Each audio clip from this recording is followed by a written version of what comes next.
Yeah. Yeah, yeah, yeah, yeah, yeah, yeah, yeah, yeah. Shake it, but get pointing out all the lies. Putting the scripture right in your eyes. The Bible guy. He reads Hebrew and Greek and shows you that your book's not unique. The Bible guy. He turns through the pages until every Christian rages. The Bible guy. Watch one time and you're hooked. Now let's watch why the Christians get cooked. The Bible guy. Howdy, folks. Bible Guy here, coming at you live from Northeast Texas. How we all doing today? Happy to see all of your beautiful, beautiful faces. Everyone, make sure you tap that screen, share the live with those you love, with those you hate, with your friends and with your enemies. Let's get the word out there so we can have some interesting conversations. And it looks like we already have a guest at the start of the show. We have here Anna. I'm going to call him Anna. Anna, I'm going to ask you 3 preliminary questions and then we'll get to the conversation at hand. Question number 1, are you at least 18 years old? Yes. And question number 2, what pronouns do you go by? He. And question number 3, are you a Christian? No. Oh, okay. Then what brings you up, Anna? I'm a Hindu. Okay. So what brings you up? Are you going to tell me why I should be a Christian? No, just debating the existence of God. But you're not a Christian, are you? No. And the live says what above my head?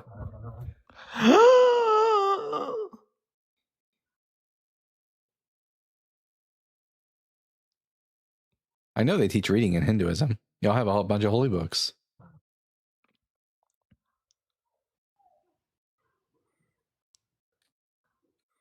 Mom, get the fuck out of my room. Get out. I'm talking with my friend. Anyways. Oh, man. Anyways, there's always got to be one, right? Was he talking to his mom? Did he say that to his mom? Get the fuck out of my room? I think mom might need to. Anyways. Genius. Okay, great start to the day. So hopefully we don't get any more people who are disrespecting their mothers online. So but I'm just saying that because I'm a mama's boy. All right, everyone. I mean, at least he didn't slur. Yeah, there's that. There is that. I'm pretty sure they'll be ending the unapologetic show pretty soon, so they might send us a raid. We'll see. He's definitely a Christian Philbro who just doesn't want to be labeled because he wants to debate about God, right? It's weird. I've never had a Hindus believe in many gods. As a Christian, we shouldn't debate anyone to become Christian. We can't force that on you. Vic, debating isn't forcing anything on me. Debating is not forcing, it's convincing, which isn't forcing. I still have the choice whether or not, like, I find your, like what you're saying convincing or not, whether or not I'll join the religion. So that doesn't follow. King Awoken says, hello, Dalton. Hello, King Awoken. At Fluffy Dragon Pants, Crisscross says to Fluffy Dragon Pants, the bar is so low. That is true. The bar is so Han Solo. Chloe says, hola, mi amiga. Good to see you here.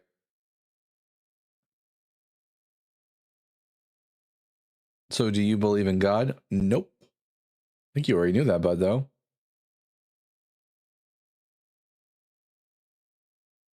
Why do you only do Christianity? Because unlike Christians, I don't want to talk about things that I'm not educated on. So I talk about the Bible because I do know the Bible. Angry Atheist says W Dalton, W Angry Atheist.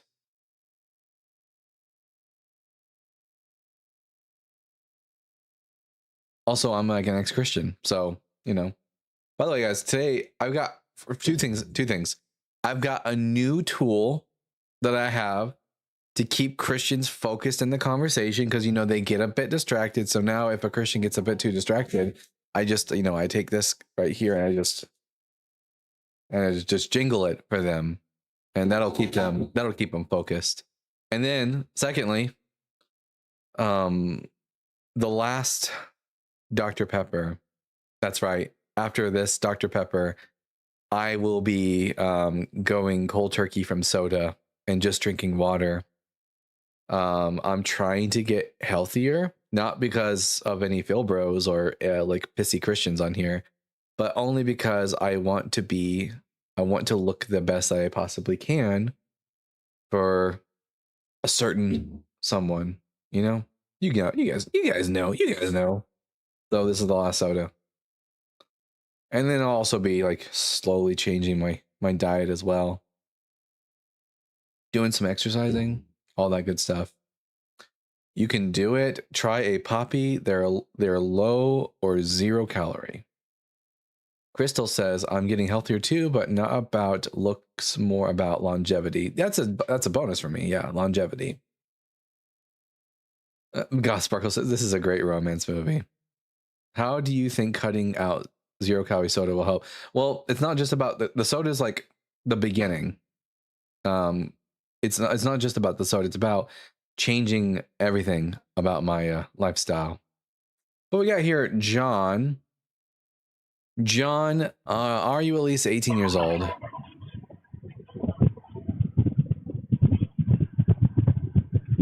John. And John is gone. Alrighty then. Fantastic. Angry Atheist, you said it quite right. It's taking back control of habits. That's exactly what it's about. Absolutely. I just found out I'm diabetic and had to change everything. Well, hopefully, I mean, I'll change it before I get diabetic, you know? I use semaglutide and it's been great. Yeah, it's going to be a lot of cutting out carbs and exercising. I have a way of doing some exercising now that's available to me where I live. Yes, sir. Hail the All-Father? You mean Odin? It's basically Ozempic. I've heard of this Ozempic. My brother-in-law is on it. Okay, Young Fu to Icy. I'm going to ask you 3 preliminary questions and then we'll get to the conversation. Are you at least 18 years old? Yeah, I'm 21. And what pronouns do you go by? He, him, and his. And are you a Christian? Sort of. I don't really go by denomination. I'm just a man, you know what I'm saying? But I'm also just a man. I guess. I believe in Christ. You know, I Okay. believe in what he did, so. Okay, so why should I be a Christian? Yeah, I say this. So like how coincidences and observations and like things, like how things work. Like we observe and we determine it to be true, and that's our reality. You know what I mean? Like the whole world believed that Earth was the center of the universe. One second, right? 1 second, bud. Getting a phone call. Yellow. Yeah. Are you good? Oh yeah, one second. Well, just give me a second, Young Fu. I gotta answer the door. 1 second. Mods, make sure they don't say any slurs or anything.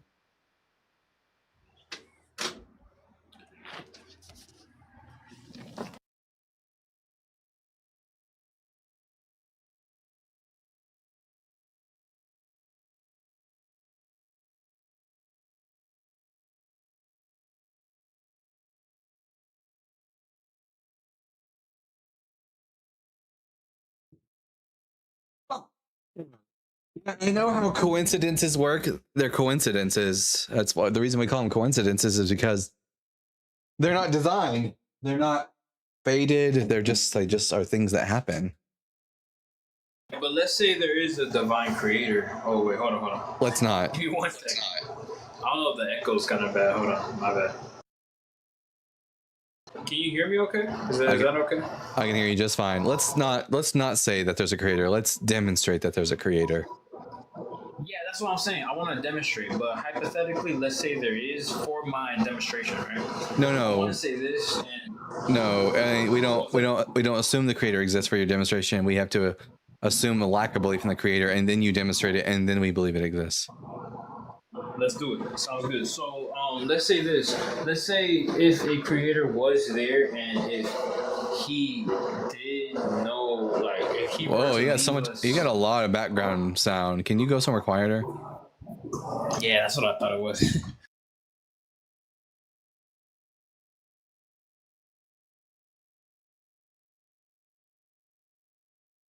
Chris St. Croix says, "Do you believe we have a soul?" Nope. I do not believe in souls. All right, my bad, my bad. So yeah, like I'll say this. Let's say the creator, right? Let's say he told us and warned us of something, No, it's not. something that were to come. Let's not say that. Let's demonstrate it. Okay, I'll demonstrate it. So in the book of Revelation, Hmm. there is a certain part that mentions the number 666, and other translations say 636, but a lot of them say six. Well, they say 616 in other translations, and Hey, you're right. and 616. that's about Nero, right? Kind of, yeah.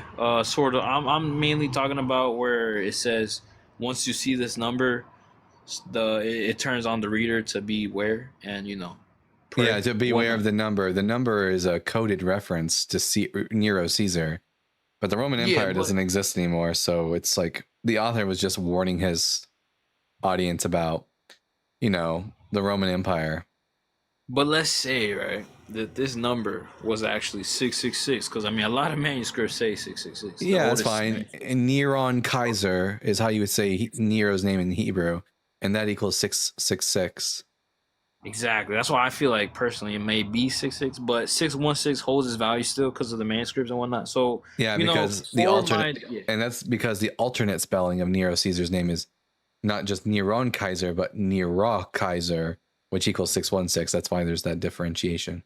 I actually didn't know that part. The new Ra and Nuru. Okay, cool. But no, what I was trying to say is that number is the atomic number of carbon, which everything is made out of. Irrelevant. And what's the point of it?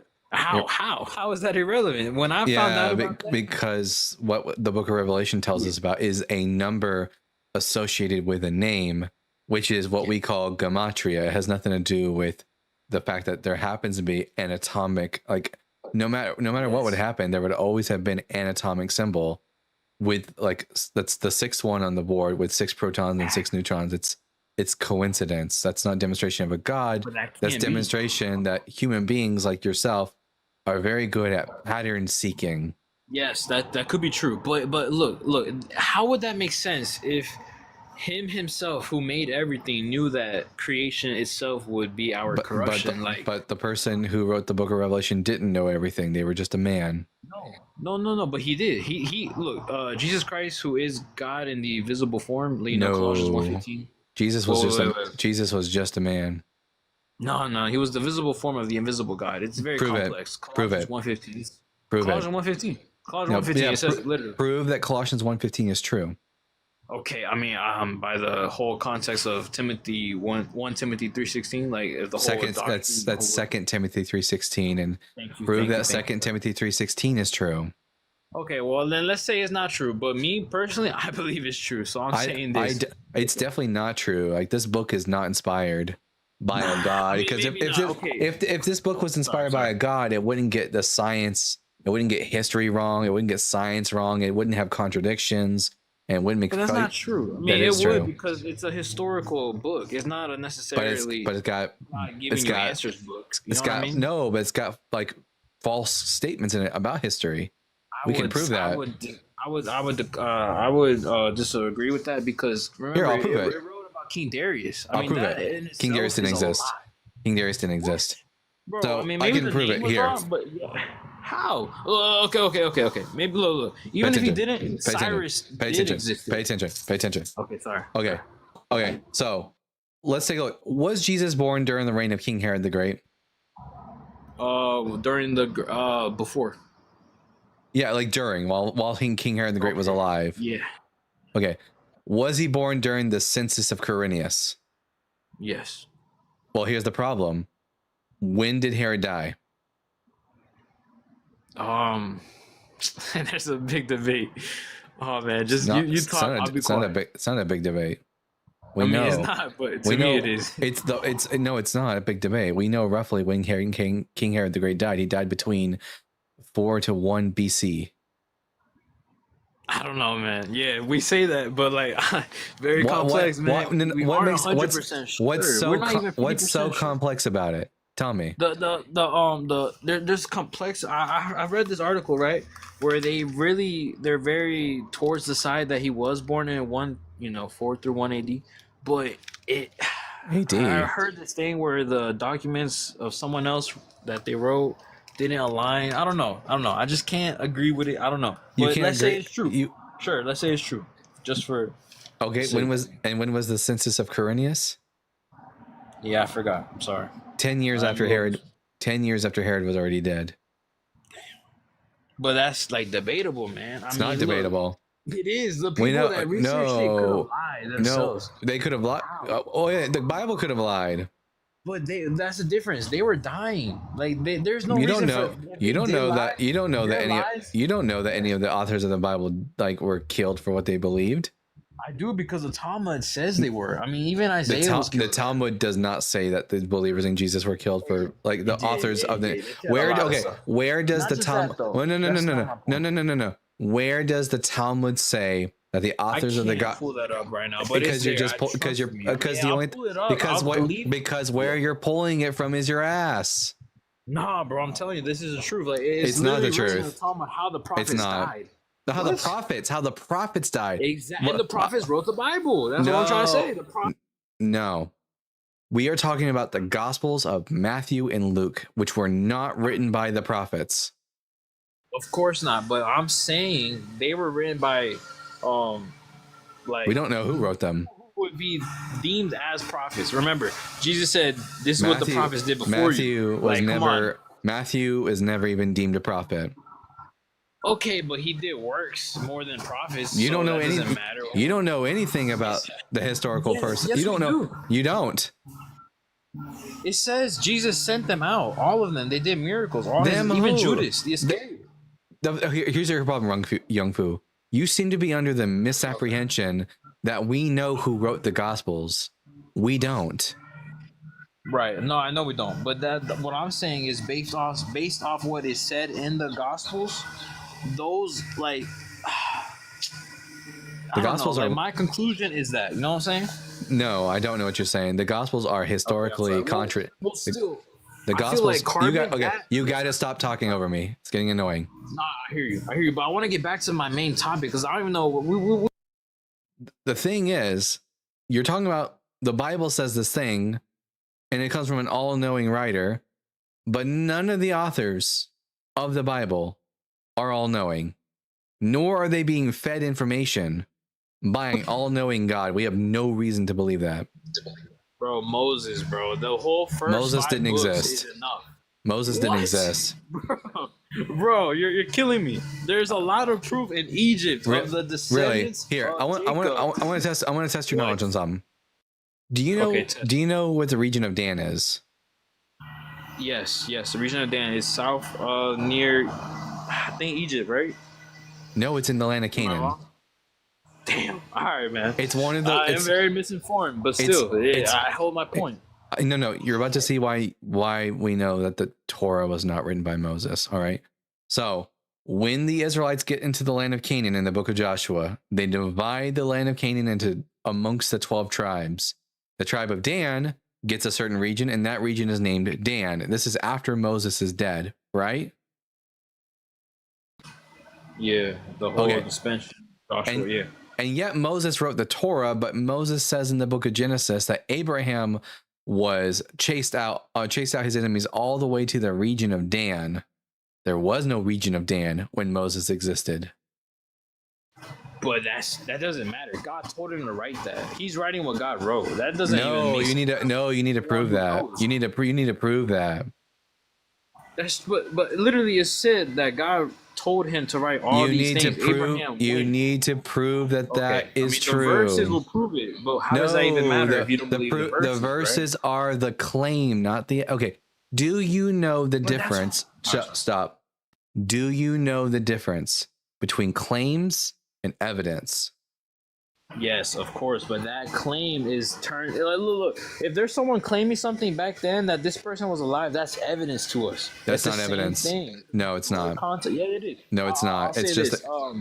claims in back in the day are still just claims. That's it.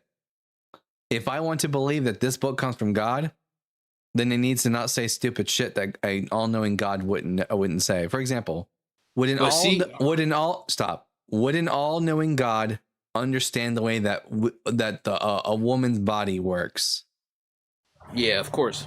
When a woman has sex for the first time, what percentage of women don't bleed the first time they have sex? Children. No, what percentage of women do not bleed? I don't know, man. I don't know. You tell me. 67% of women do not bleed the first time they have sex. If this book was written by an all-knowing God, would we have a law given by that God that says if a woman doesn't bleed the first time she has sex, that she's not a virgin, should she be put to death? Those laws were given by Moses. It's given by God according to the text.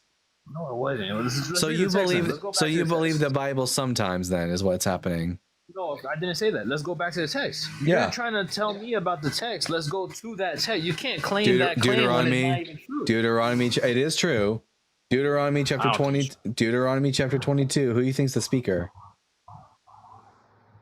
Maybe God. Maybe God.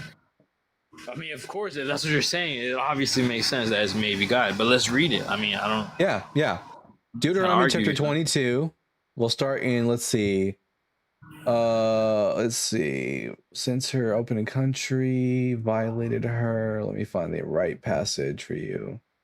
Shekels. Yeah. And even if I don't know, the point is, it's for man's sake. If, however, the charge is true, that you got to go somewhere quieter. Because, hold on. Sorry. On the one hand, you keep over talking me, and you also have a noise background. I'm getting annoyed real quickly.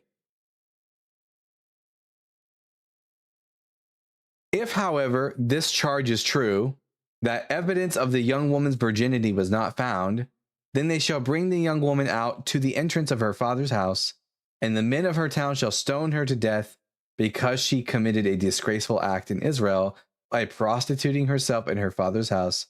So you shall purge the evil from your midst. Yeah, that's true. She could have been doing it without the father knowing. She could have been doing it 100 times. And what was the test? And what was the test of her virginity? How did they find out whether or not she was a virgin? Blood.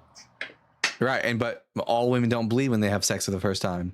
So that means according to this law, there would be virgin girls who had never had sex, didn't bleed the first time they had sex, and they would be put to death according to this law. That's not fair. Look, where were they? I know it's not fair. It's bullshit. Okay, listen to me. It is also written that if your son is a drunkard and if he does not listen to you, irrelevant. Listen. No. I'm trying to speak. You can't interrupt me either. I'm trying to be fair. All right, bro. What now? That's not even true. Because look, the Torah says if a woman does not bleed the first time she has sex, she is to be put to death. Okay, and look, listen. And 67% of women, even if they're virgins, do not bleed the first time they have sex, meaning these women who were virgins are going to be put to death. Why doesn't your God know that not all women bleed the first time they have sex? He did know, but he knows that if a woman were to have more sex multiple times, they're gonna bleed. So if that woman is bleeding, it's because she did it multiple times. No, they're not. Okay, can I get a one? Not true? Can I get a one in the comment section from every? I mean, if you don't have to, if you don't want to, a one in the comment section from every woman who has never bled having sex ever, and you've had sex multiple times. I never said that. I said. I got one over here says, I have never bled. That means there are women. Look at all these ones. These women have never bled having sex. And yet the first time they had sex, they were virgins and they didn't bleed. And according to the law of Moses, what would happen to them? They would die. They would die and they would be innocent, right? Yeah. Let me tell you this. The same with the sons. The same with them when they were drunkard, rebellious. I no, this is not the same, because a drunkard son, you can tell that they're drinking by the fact that you can smell the alcohol on their breath. That would be a valid way of saying. Also, you would see them drinking, and then you would see that they're intoxicated. That's not the same as with the woman, where the test is faulty. Bro, that's not fair. It is. I know it's not. I know it's not fair that the women get mistreated in the Bible. Listen, bro, you have to let me speak. This is not. Like, come on, man. Look, I'm trying to say this. I don't have to let you speak. But this is the debate. Then I'll leave. You're right. There's no point in this. But you're not paying attention. You're not tracking the conversation. Is the problem? Yes, I am. Okay. Okay. I'm just gonna ask you yes or no questions at this point, because you're not able to track. Yes or no? Oh, he ran away. He ran away. Man, some people are just too dumb to be on the internet, you know? The internet's not made for everybody. We got a runner and a track star. Man alive. Let's see. It looks like we got a super chat here from, let's see. At Steve Gear with the $5. Disappointing in Ian and Dr. Blitz, I dropped a Peggy reference on Unapologetic today and they didn't get it. Hashtag gaping for Peggy. You know what? I'll have to have a talk with them about that and put them in their place, you know?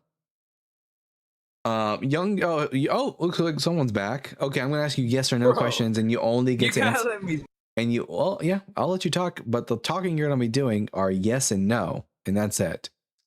Yes or no, is the God responsible for your holy book all-knowing? How does that? Well, how can I answer that? Yes or no? In what way?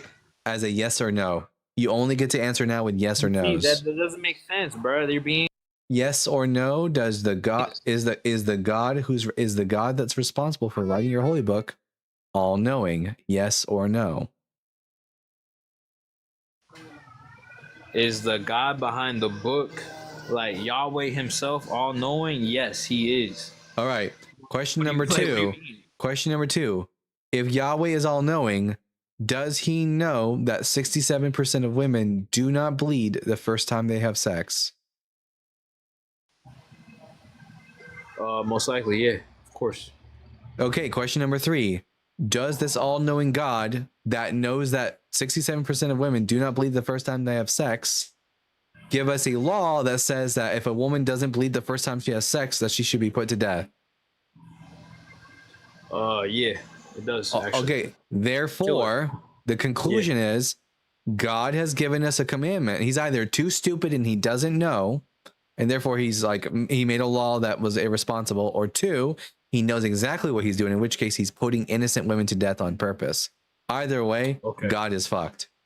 So you're claiming that those innocent women actually died. They never died. No one, not ever one record has ever been witnessed that a woman died because of... I don't care if you have any records of it happening. The fact of the matter is, if a lawmaker puts a law on the books that would result in innocent people dying, even if it never comes to pass, is that a good lawmaker? Bro, the law is if you break... Yes or no, if a lawmaker puts a law into the books that would, if it was carried out, result in the killing of innocent people, would they be a good lawmaker? Listen, No, you listen. Yes or no? You're an ignorant... We're at the yes or no stage. We're at the yes or no statements of this conversation. So, yes or no, if a lawmaker... You're never going to get to preach on this live. And at this point, you've lost the privilege. Man, let me speak. No, you've lost the privilege to speak freely. At this point, the only thing you are allowed are yeses and nos. Do you understand? If I hear anything out of your mouth except for a yes or no, I'm just going to drop you. Do you understand? All right. He ran again, and I'm not bringing him up if he has to come up again. You lost your privileges to speak freely. Who are you? He said. I'll tell you who I am. All right. I'm the motherfucking Bible guy. That's who I am. Anyways. Man. All right. At Brian Peck with the $5. Why would being able to stone your son excuse stoning your daughter for a known anatomical fact? Please tell a scholar. Yeah, he wouldn't be able to. Oh, man. Someone said that will burn in hell. Nah, hell doesn't exist, so I won't be burning in hell anytime soon. That's not going to happen. We got here Rondo Di Biase. Rondo, I'm going to ask you 3 preliminary questions, and then we'll get to the conversation. Are you at least 18? Yeah. Question number 2, what pronouns do you go by? He, him. And question number 3, are you a Christian? Yeah. All right, I'm Dalton the Bible guy. Why should I be a Christian? You should be Christian because Jesus said in his word, he said, I'm the way, the truth, and the life, and no man come through the Father except by me. Okay, why should I think that that statement is true? It's true because Christianity is found in even other religions, even Islam. Well, that's He's because Islam is a splinter religion from Christianity and Judaism. But that doesn't tell me whether or not the claims made by the Jesus character in the book are true. Yeah, well, fortunately, you live in America where you have the right to believe how you want to believe, and you're not. I know I have the right to believe what I want to believe. My question to you though is, why should I think that the statement made by Jesus in John 14 verse 6, I am the way, the truth, and the life, no one comes to the Father but through me, is a true statement? Because I'm sorry, excuse me. Because God is truth. I don't even think God is real, let alone that he's the truth. Can you demonstrate that your God in particular exists? Well, you have that right to believe that, to be atheist. I know I have the right to be an atheist. My question is not about what one has the right to do, but whether or not you are capable of demonstrating to me that your God exists. Well, I can't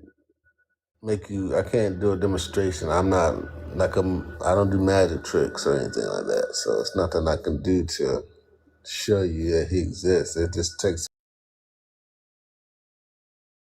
for an evidence of things not seen. And without faith, it's impossible to please God anyway. So there's nothing I can do but just live my life and live by his commandments. And what is that? Can't hear you. Can't hear you. Can't hear you. I can't hear you, dude. You're muted. Yeah, y'all, so I'm gonna keep talking. There's nothing we can do to make people like this person believe, because it's just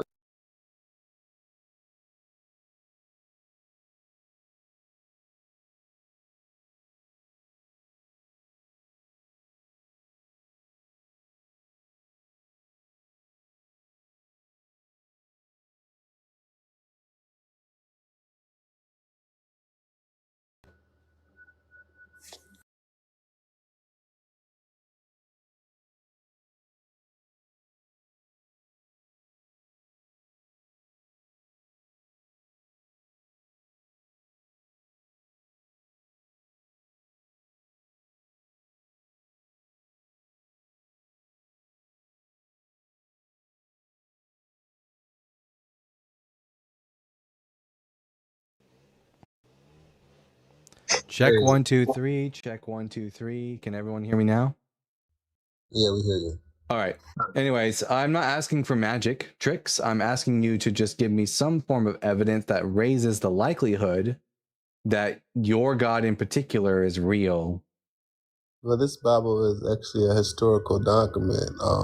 It contradicts history.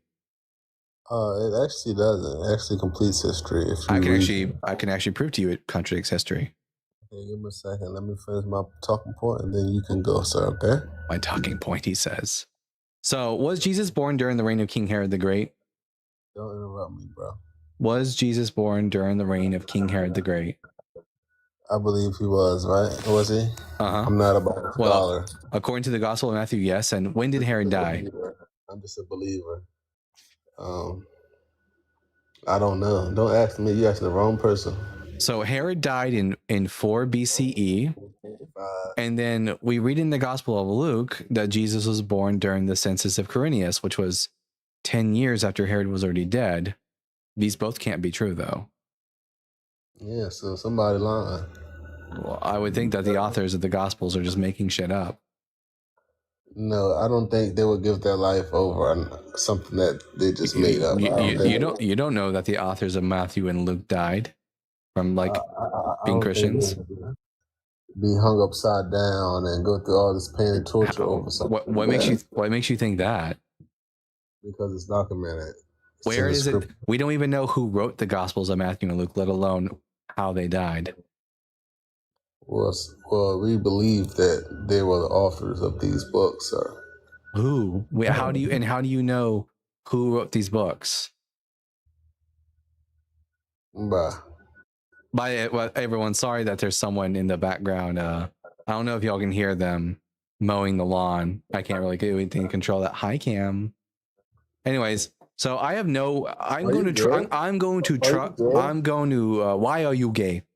Anyways, I'm going to trust actual historians from this time period as opposed to as opposed to like anonymous authors who talk about magic. Yeah. Okay, well, that's your prerogative, and you have a great day. So you're not going to be able to provide me for evidence of your God. Is that what I'm getting from this? You're about to just head out. You're not going to give us any good reason to think that your God exists. The evidence of the Bible? How can I give you evidence that God is real? I don't know. Maybe get good. I don't know. Can you give me evidence that error exists? Yeah, watch. There, enjoy that. Yeah, man, you're kind of weird. Yeah, you are. You're kind of empty-headed. Hey, I mean, you're probably single and no kids too. Nope. Well, I mean, I'm semi-single. It's we're working on it. We're working on it. I've got things going for me right now. Anyways, and I got fur babies, so does that count for something? Weird metric, I know, right? What happened to thou shalt not? Yeah, exactly. Thou shalt not judge, and yet they're judgy as hell, aren't they? Okay. We're gonna talk to the next guest. Holy smokes, clothing. Are you at least 18 years old? Hey, what's going on, man? Howdy. I am, yes. And what pronouns do you go by? He, him. And are you driving? I'm not. No, I'm in my car, but I'm like I hear the in a turn stationary signal. position. I hear the turn signal. So it's I'll let you know. I'm in the military. I am sitting on the flight line. I have my warning lights on. I'm just sitting on the flight line. I'll allow it for now, I suppose. And what pronouns do you go by? He, him. And are you a Christian? Yes. Why should I be a Christian? Okay. So can I ask you like what your belief is on, like, are you a logical thinker? I try to be. Okay, so you base your knowledge or your belief on things based on fact. Yeah, I try to. Okay. So would you say that you believe the texts that like philosophers like Aristotle, Plato, like texts that they have put out? No, I don't believe in Platonism. I don't believe in forms and stuff like that. But you believe in like the laws that they have like come up with, right? What laws did they come up with? Like, I'm not a philosopher. I'm not super familiar with the works of Aristotle, Socrates, and Plato.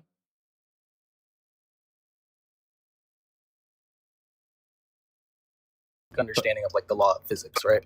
I didn't hear when you left the screen. I didn't hear anything you said. sorry, you're at least familiar with like the law of physics, right? Stuff like that, gravity, those kind of things. Yes, but that's completely unrelated to any of those thinkers. Okay, so let me get to it, right? All of those philosophers basically have manuscripts that have been transcribed over a period of time, right? And like that's all we really have to go off of. So if manuscripts are documented information that are transcribed over a period of time, and that's what we have to go off of to base off information of where it originated. Do any of these manuscripts make claims about history that are contradicted by known historians? Do any of these manuscripts talk about magic? And I know that there are some people that even deny the existence of Socrates because we don't have very much information on them. Hold on, say that one more time. You're cutting out a little bit. My question was, is there anything in these books that like contradict known history? Does it ever talk about magic? And I know that there are some thinkers out there who deny the existence of Socrates. I'm not familiar with who believes that Socrates doesn't exist. I would have to get smart on that. But I mean, I would say that most people probably considered things to some degree, like scientifically at least, magic at some point or another in history. Like, man, like, look at the Salem witch hunts. Like half of the things that normal people did was considered like, whoa, like how is that? How are you able to do those kind of things? You know what I'm saying? Yeah, but I mean, like, do they talk about actual magic? Like in the philosopher works, like people making stuff appear from nowhere and other magical things like such as that. I mean, probably not.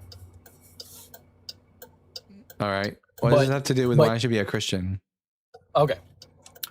So the other guy earlier said, right, that I don't know a lot of people that would die for a lie. I mean, that is one reason. It's not a good reason because, like, when it comes to the disciples, we only verify like 3 of their deaths, and the rest are like well later traditions. We don't know whether or not they were actually even given the ability to recant or not, and it doesn't require them. Like, people can die for being mistaken about something. Doesn't mean that they're lying or telling the truth. Okay. So you are a logical thinker. What would you consider, like, I'm just trying to get like your frame of mind. What would you consider logical evidence to suggest the existence of Jesus? Logical evidence would be anything that raises the probability that claims about Jesus were true, that don't contradict any of the laws of logic. Okay, so what is a contradiction that you really get hung up on, I guess? I mean, the nativity stories are one of them, or both of them are blatantly fictional. Like, can you give me any examples in that? Yeah, one story places Jesus' birth during the time of King Herod the Great, and the other one places it during the census of Quirinius, which was a decade later. And I would imagine you're talking about Luke, correct? Yeah. Okay. So Luke wasn't there with the disciples. So these are all books written by multiple authors over periods of time. Like, basically, there are situations where it's the, like, case of, like, telephone. Like, is the meat and potatoes of the story of the gospel consistent across the board? Not in the nativity stories, they aren't. The only thing that the nativity stories have in common is Jesus being in Bethlehem, but every other little fact about the nativity stories are completely different in both gospels. In one, Jesus is from Bethlehem. That's where he just lives in a house, and then during the time of Herod, then they go to Egypt, and then they resettle Nazareth, and then in the other gospel, it's that they're from Nazareth and they travel to Bethlehem for a census. There is no flight to Egypt. They go from Bethlehem to Jerusalem, and then they just return home to Nazareth. God, you keep cutting out. I'm really sorry. I'm really trying to follow along with what you're saying. I think it probably is. They're not, Sorry, go ahead. I was going to say, the nativity stories are not in any way congruent with one another. Okay, so you're getting caught up on the nativity story. I want to. Is that really like your biggest argument? It's one of my arguments. I don't have biggest arguments. The Bible just repeatedly makes claims which are contrary to known science, like calling the earth flat. For example, it gets history wrong on multiple occasions, not just the nativity story of Jesus, but the author of the book of Daniel makes false historical claims, like that Belshazzar was the last king of Babylon. He wasn't. And he was the son of Nebuchadnezzar. He wasn't. Wasn't even descended from him. Or it also posits the existence of Darius the Mede, who we have no evidence for. Okay. So, I mean, honestly, like, if I feel like you're getting caught up on like the minute details of like lineage. I don't trust the gospel. I don't trust the gospels to tell me anything factual about Jesus of Nazareth. I have good reason to believe that the gospel authors are more than willing to just make things up about Jesus. I mean, the gospel author of John changes the time and day of Jesus' crucifixion just so Jesus looks as if he's more the Lamb of God than he really was. I would need more context into what you're talking about. Like, it feels like very broad in what you're saying. In the Gospels of Matthew, Mark, and Luke, Jesus dies on the Passover at 9 in the morning. The Gospel author of John changes this from being the Passover to the preparation day of the Passover, from 9 in the morning to the afternoon, so that Jesus' death happens at the same time as the slaughtering of the lambs in the temple, because he believes Jesus is, quote, the Lamb of God who takes away the sins of the world. He changes the day and time of Jesus' crucifixion to make Jesus fulfill some type from the Old Testament. Okay, so how did they base time back then? How did they calculate time? Yeah, from sun up to sundown, 12 hours in a day, starting at around 6 a.m. to 6 p.m., and then 4 watches of the night, each consisting of 3 hours. Okay, so, but not an exact science, at least back then, you would say. Exact that they would know the difference between the day before Passover and the day after Passover. I don't know where are you getting that information from? They can't be from the Bible. From the Gospels. The Gospels say that Jesus was crucified on the Passover in the Synoptic Gospels, and says explicitly that he was crucified during the preparation day for the Passover in the Gospel of John 19:14.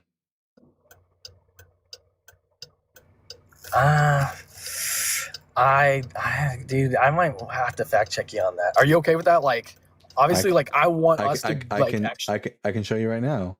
What was the Last Supper? What was the Last Supper? Yep. I mean, it was like, obviously, like I said, it was during Passover, right? Yeah, the Last Supper meal is a Passover celebration, correct? Yes. And when does one celebrate the Passover celebration? Honestly, like, I don't know the exact time, right? So the Passover celebration gets celebrated on the evening of the 14th of Nisan. As soon as the sun sets, it is now the 15th of Nisan, and that's when you eat the Passover meal. So Jesus is eating the Passover meal with his disciples. Then later that night, he gets arrested, and the following day, he gets put to death, right? Now, when I go to John 14, John 19, I'll show you on the screen. Let me pull it up.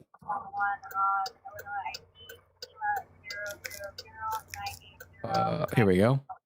John chapter 19, and we get to verse 14. It says that, now it was the day of preparation for the Passover, and it was about noon.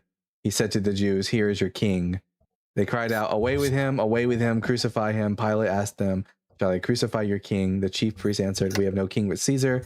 Then he handed him over to them to be crucified. So he's in court before Pilate and being handed over for crucifixion.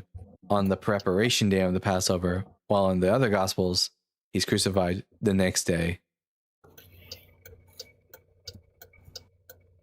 Okay.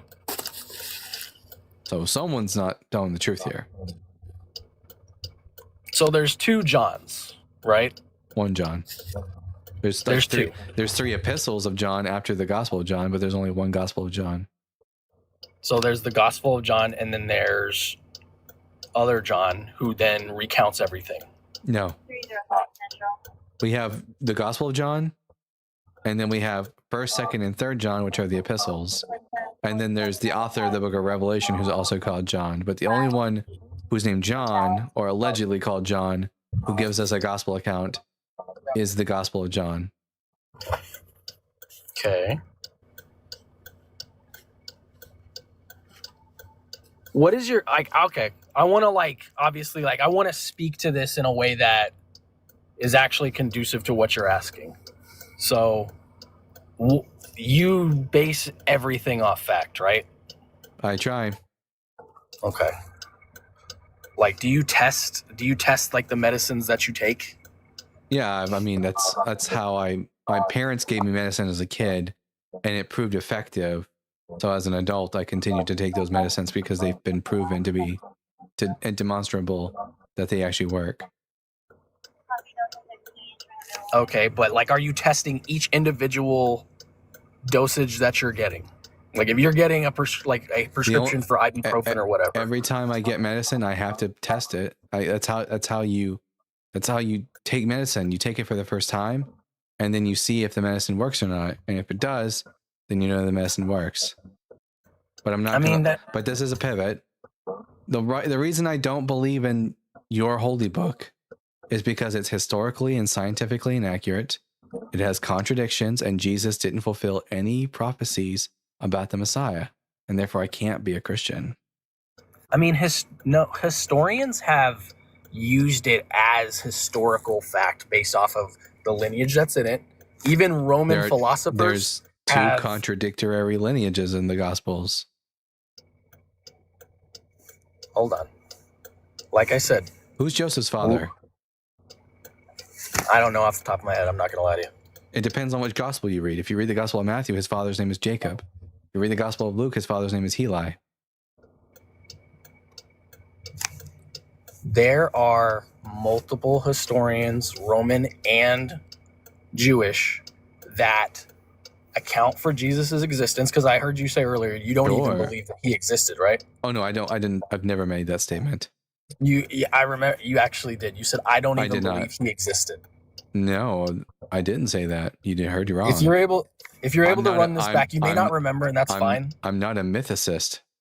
I hold to a historical Jesus. I don't think the Jesus of the Gospels existed, like the character, but the character is based on the real historical Jesus, who we know almost nothing about. But okay, so you don't believe like the claims that were made. Correct. I believe that these are myths about Jesus. Okay. So there were multiple like would-be messiahs well before Jesus. I believe there was like 5 or 6. And after. Who was after? Bar Kokhba. And the Shabtai Zvi, Menachem Mendel Schneerson. Did the majority Christian population claim him as the Messiah, or was it just like a small handful? Who claim who is the Messiah? Whoever you said was the following person after Jesus. Did the majority Christian society claim that Bar Kokhba was the Messiah? No, because Christians think Jesus is the Messiah. Okay, so this person is kind of irrelevant. They kind of fell off, right? Yeah, I could claim to be the Messiah, but that would have no weight. Because their cult didn't get picked up by the Romans. Christianity's cult just got picked up by the Romans. That's why it persisted. When was that would-be Messiah making his claims? How long after? In the 2nd century. Okay. But it doesn't matter. I mean, we should talk about Jesus. Jesus can't be the Messiah because he didn't fulfill any prophecies.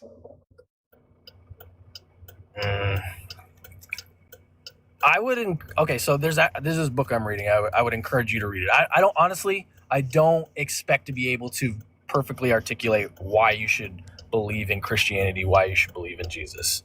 Honestly, I really more so wanted to just kind of see where your frame of mind is and how you base your facts off of. There's a book. I highly recommend you read it. Definitely add me after this. It's called Body of Proof. Bye. It's a very good book. Here, let me pull it up. I've got my... It is by...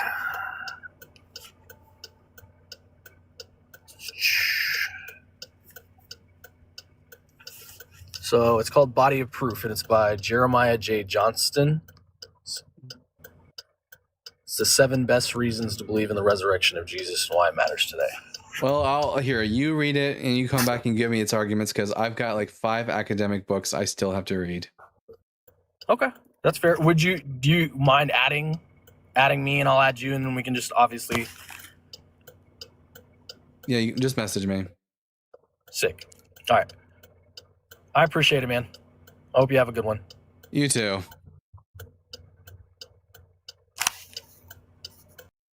Oh, God. Did anyone feel like that was a whole bunch of nothing? And also, I got a headache from the ticking sound. God damn.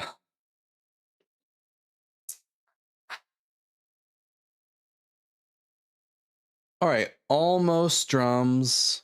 I'm going to ask you 3 questions. Are you at least 18 years old?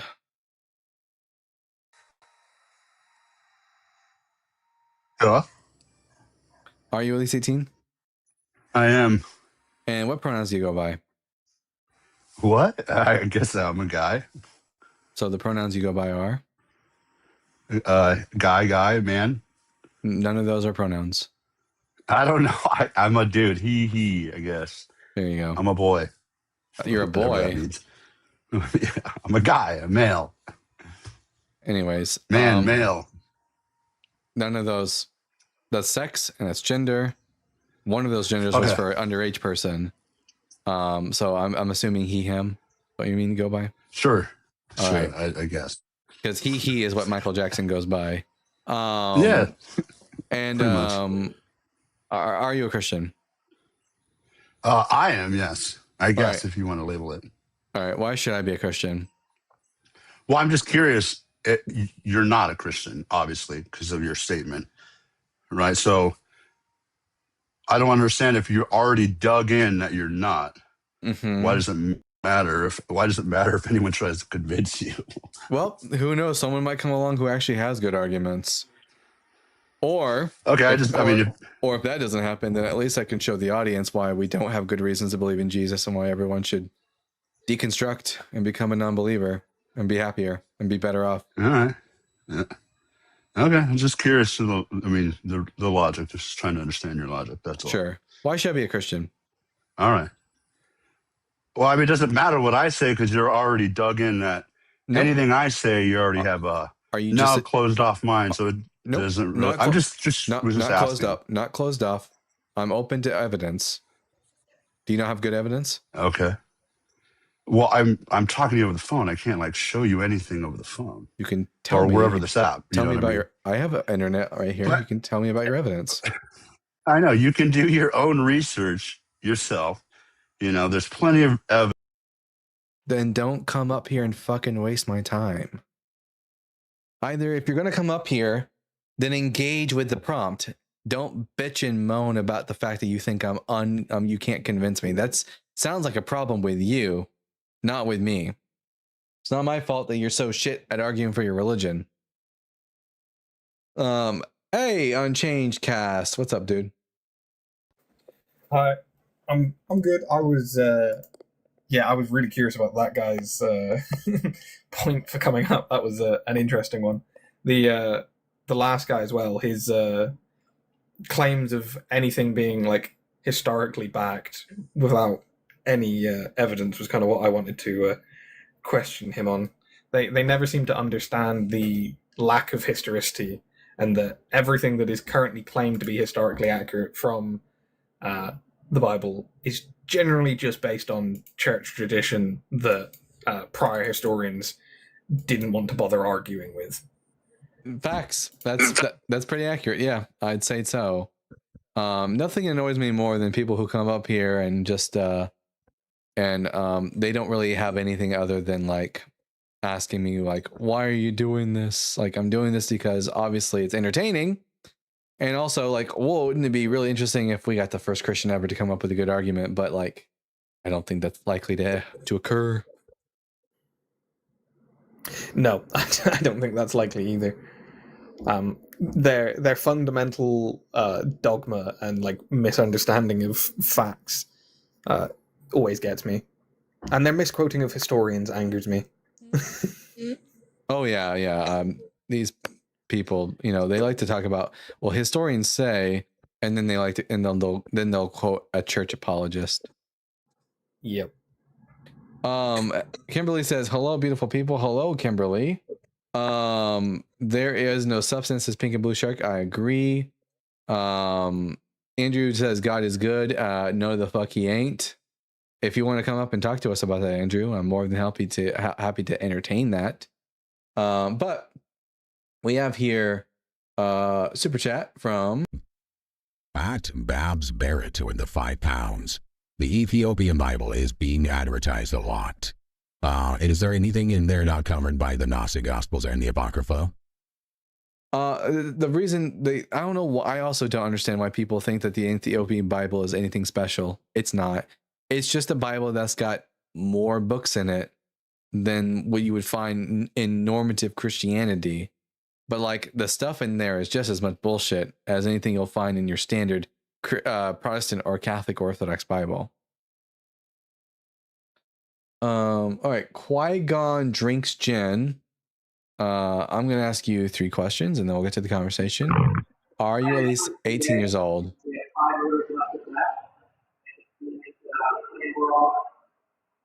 Qui-Gon. I think Qui-Gon may have asked to come up on accident. It is a good name. It is a good name. I'll give him that. Qui-Gon's drinks gin. I can. Dalton has the best wood. You heard it here first, guys. Dalton has the best wood. Right. So asking if anything is covered that's not in other Bibles is a valid question. Yeah. Like, you'll find Enoch in there, which is something you won't find in other like typical Christian Bibles. Enoch is an interesting book, an interesting piece of Christian fan fiction. But like, or not Christian, Jewish fan fiction, because it was made by Jewish people, not Christians. But like it's just got more of the same, really, just more bullshit in it. But I've read First Enoch before. It's really interesting. It's been the origin of a lot of interesting mythology. Hey, Jaden, what's up, bud? What's good? Not God. I just needed to. I needed to come up and ask 2 questions for you. So when you look at 1 Samuel 15 and then after later on, you notice that there's other groups of the Amalekites still alive. Is the reason for that, is it just a contradiction, or do you think this is like a mishap with the authors here, or there's some kind of historical thing with the Amalekites where they're like a tribe? Because I've read a few sources where they kind of make it seem like the Amalekites weren't like one united group. They were kind of in a tribe. Correct. That is correct. They were like a tribe of people, and they just wiped out all the people, or attempted to wipe out all the people in the city. That doesn't mean that there weren't like Amalekites wandering about elsewhere, you know? Okay. And then my second question was, did you ever end up looking at that source I sent you? Yeah, it was from a Christian. It was from a Christian website. I did notice that, but it didn't seem to hold to much bias just by the way that they were speaking in that.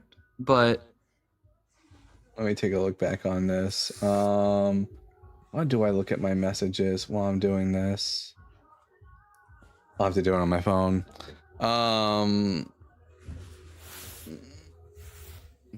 I just get happy every time I see. But let me take a look at my TikTok. Yeah, I noticed it because I was like, man, this is a really.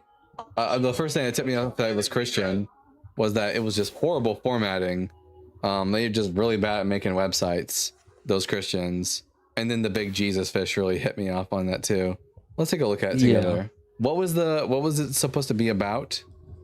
It was specifically about Paul and when he was quote unquote stated to be alive, because you had said that scholars don't have an agreement on that. Well, in this they do. On when he was alive. All right, let's see. Mm-hmm. It's alive or when he was dead. I haven't looked at the source in a while. Let's see. Was it question 520? Question 520. Ooh, yours looks different than what mine does. How long was it from the time of Jesus' death until he appeared to Paul on the road to Damascus? Hold up. Let me pull that up here because that isn't what it should look like. That's weird. It should have just been straight up talking about it. I don't know why it's appearing that way for you. It looks like this person wrote it as a question, and then the rest of the article is the answer to the question. Do you think so? I haven't seen. I don't remember. I mean, maybe. If you want to continue to read from there. Yeah, I mean, there's nothing really. I mean, I'm looking through it right now. It's very short. Basically, this person is just trying to deduce not when was Paul born or anything like that, like how old he was. They're really just trying to deduce how long after the crucifixion did Jesus appear to Paul, and they're using internal evidence from the Acts of the Apostles and Paul's own works to come to that conclusion. But you know, as long as you like, I don't think Acts is historically true, but like if you use Acts and Paul's writings, you can like come to this conclusion based on the text. Okay. So would you say I'd be fair to end up using that, or should I not use that? I would avoid. I would if I was you, I would try to look for something a bit more academic. Okay. Do you have any suggestions? So there's a book I have. Let me see what it was called. It's from the Westminster Institute. Paul, what was it called? Let me find it. On the authentic epistles of Paul. Authentic epistles of Paul. There it is. It's called The Authentic Letters of Paul, a new reading of Paul's rhetoric and meaning. From the I believe it's from the Westminster Institute. But just type in The Authentic Epistles of Paul. I'll show it to you on the screen. It's this one right here. I can't see it. Oh, here. There you go. Okay. The Authentic Letters of Paul.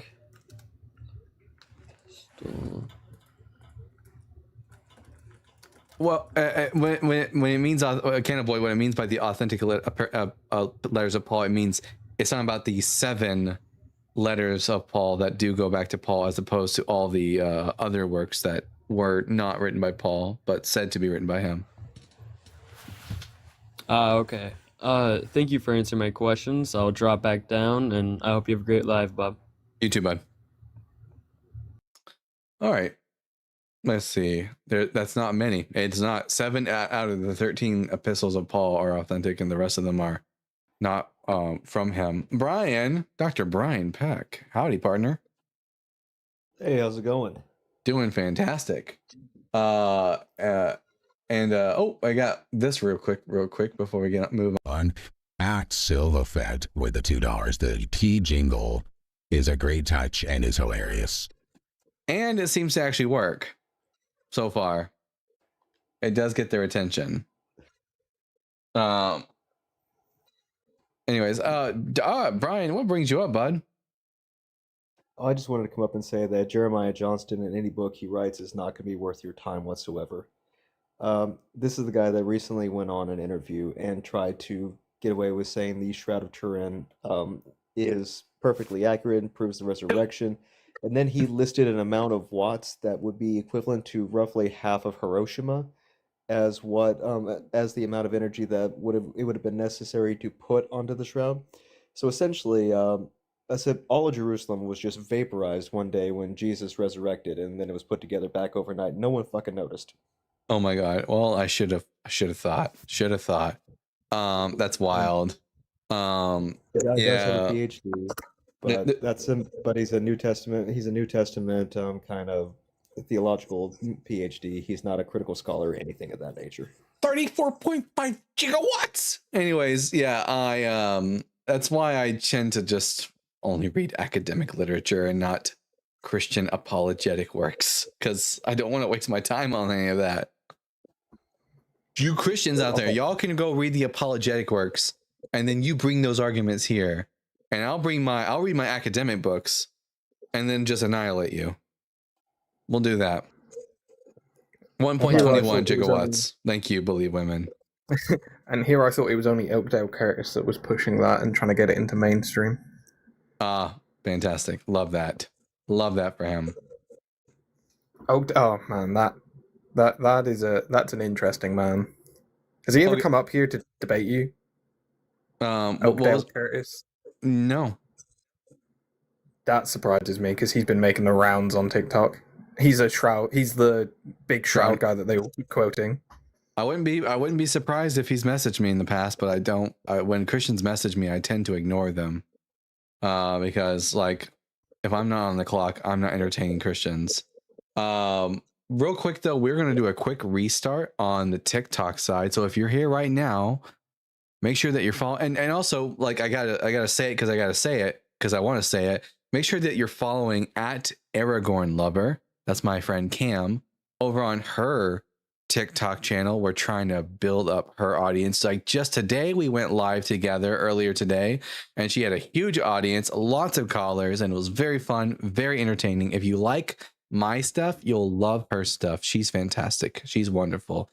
She's I should stop before I keep going. Anyways, everyone, we'll be back in just a moment, and yeah, we'll see you in just a second, guys.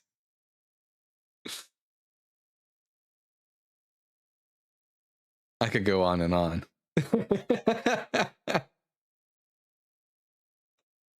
Oh man, Dalton, you are in trouble. I'm just a fool. I know you. I walked with you once upon a dream. I know you. That gleam in your eye is so familiar a gleam.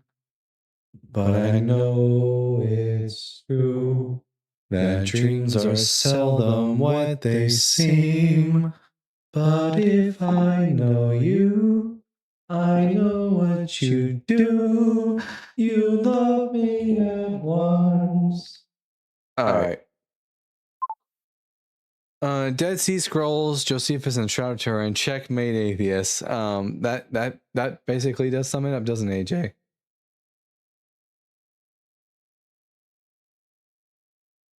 How come you and Justin don't often use the verse in John about Christians being able to perform miracles like Jesus? I actually do. I don't know if you're paying attention, YouTube punk, my friend.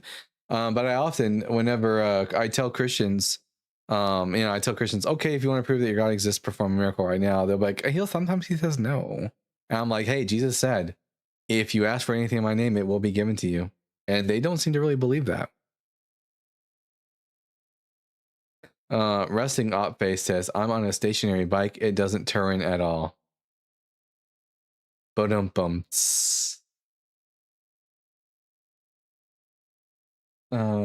Let's see. Your lives helped me really start deconstructing. I really appreciate what you do. Marissa, I appreciate that. so much. You have no idea. That's the whole reason why I really do what I do, is because to help people like you in your deconstruction. It means the world to me. Ashley says, okay, we back. We so are. A heller.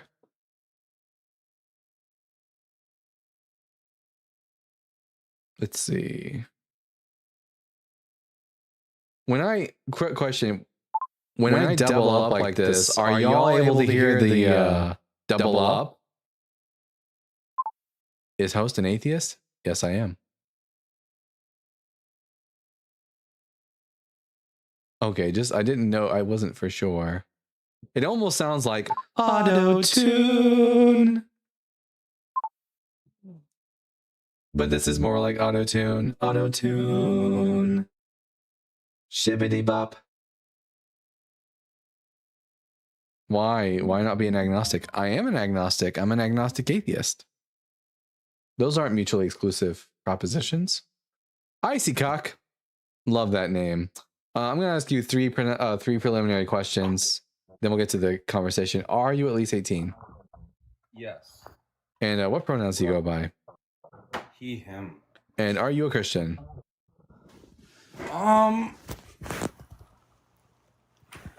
Yeah. All right. Why should I be a Christian? Because you don't want to go to hell, do you? Well, I don't believe in hell, though. Come again? I don't believe in hell, though, so it's not really a reason for why I should be a Christian. If I believed hell was real, that would be a good argument. But I don't think hell exists. Well, you don't have to believe it, right? you're just going there. If you say so, but I don't think so. Why not? Can you give me a good reason to think that hell is real and then I'm going there? What do you think happens after we die? The same thing that happened to me before I was conceived. And what was that? Nothing.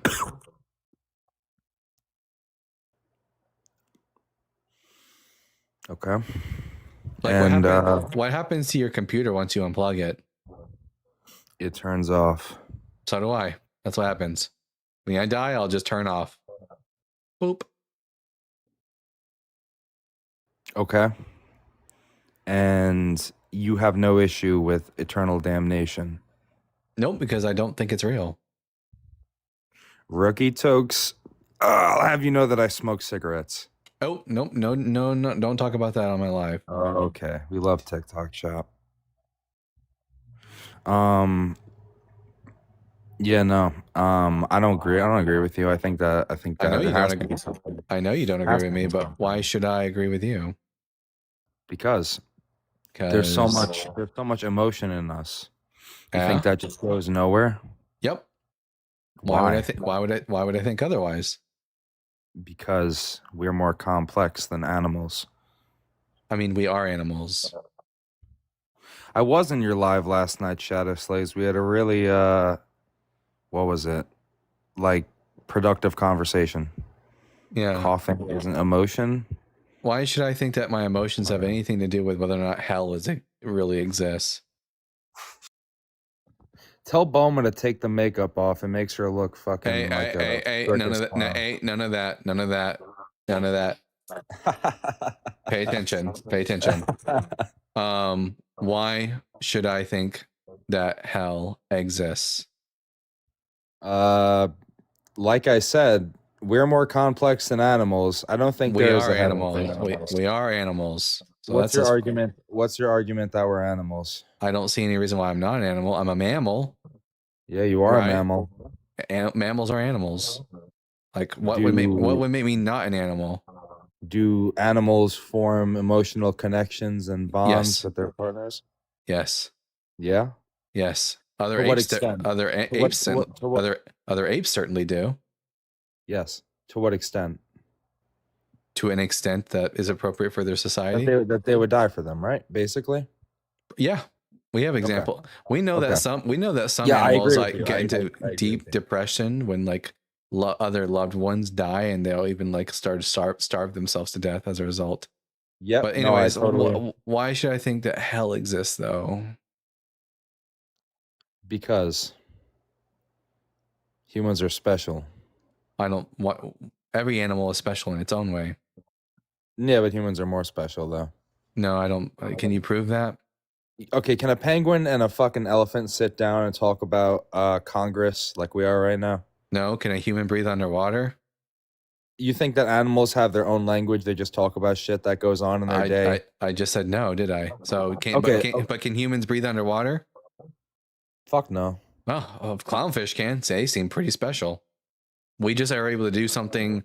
Every animal has their own distinct feature that makes them special. Humans have their intelligence that makes them special. Yeah. Yes. So yes. What? Why? I just gave you a reason. Human is smart animal, and then hell exists. Where's the connection? Yeah, they can communicate with each other, but they can't communicate on the same level as us. Okay, so they communicate. There's different levels of. They're like there's chimpanzees have a level of communication. Wait. All right. Chimpanzees have a level of communication, and then like there's other animals that have lesser communication skills than them, and animals that have higher communication skills with them, and then there's humans. Animals, all different kinds of animals have different levels of communication skill. Doesn't tell me whether or not the afterlife exists and that hell specifically exists. Yeah, but none of them are. But none of them are on the level of what humans are, and the reason I'm telling you that sure. Even if you want to say that, if you just want to say that, then sure. There's just a hierarchy of like levels of communication, and humans just happen to be at the top of the totem pole. Now, very much by like a lot. That just makes us unique among all the other animals, as all other animals have their own ways in which they're unique. We make noises with our mouths and talk to each other like this. So what? How does that mean hell is real? You need to appreciate the human body, dude. You need to appreciate the human body and what it does for you every day. You have no idea how much I appreciate the human body. I'm always looking to get laid. Now, tell me, why should I think that hell is real? Make that connection. Don't you guys love this rage bait? Isn't this like the funniest thing you've ever seen like all day? Oh, you're continue. Oh, you're not a genuine person? Okay. Thank you for letting us know. Man. Guys, human smart, therefore hell. That's the level of discourse that we're getting here in the Bible Guy show. Man. The Welsh biologist. I'm hoping that. Hello there. Hi, yeah, I'm usually on Cody's live, but he's not here. I was about to talk to him about like how like literally whales do make songs and like dolphins and like even like especially chimps do gossip. That dumbass is gone, but I'm more than happy with you educating my audience on this factor. Yeah, no, well, I'm not especially on the very well versed on the phonetics of animals. I'm obviously I'm an evolutionary biologist, so I know a lot about that. That's usually why I'm up on God debates. But yeah, no, tons of animals communicate very sophisticatedly. Tons of animals mourn, like elephants. They have an incredible communication skills. They also mourn their own dead for like and visit the sites over and over and over again year after year. Like animals are incredibly smart. Like non-human animals are incredibly smart. Now I'd say we have a lot of smarts in different areas. But I think short-term memory recall, chimps outweigh us by like no, I wouldn't say tenfold, but like at least twice as good as short-term memory recall as humans. Yeah, I mean, you would agree as a biologist that like every species has something that makes them unique and special amongst all animals, and it's just that humans. Yeah, no, absolutely. Yeah, and it's just our intelligence is what makes humans just special. But like humans can't breathe underwater. There are animals that have better vision than us. So I wouldn't even say that's what makes humans special. I'd say it's our ability to we're obligate bipeds and our ability to have opposable thumbs. Those are the two reasons why we eventually later developed large brains. So yeah, if Well, you don't mind, I might stay up here for just a. Oh, Ice Coke's back. Yeah, no. So Okay, so we're um, just like we're the same as every other like animal, right? But nope. like we you weren't literally That's you we weren't literally kill. literally not what we said. you weren't listening. Everything is No. dead. You No. literally weren't So listening, were you? That's so crazy. so no. Every animal is unique and has a unique like trait or type of intelligence, such as chimps. They have way better short-term memory than us. But here's the thing: we don't. They need that.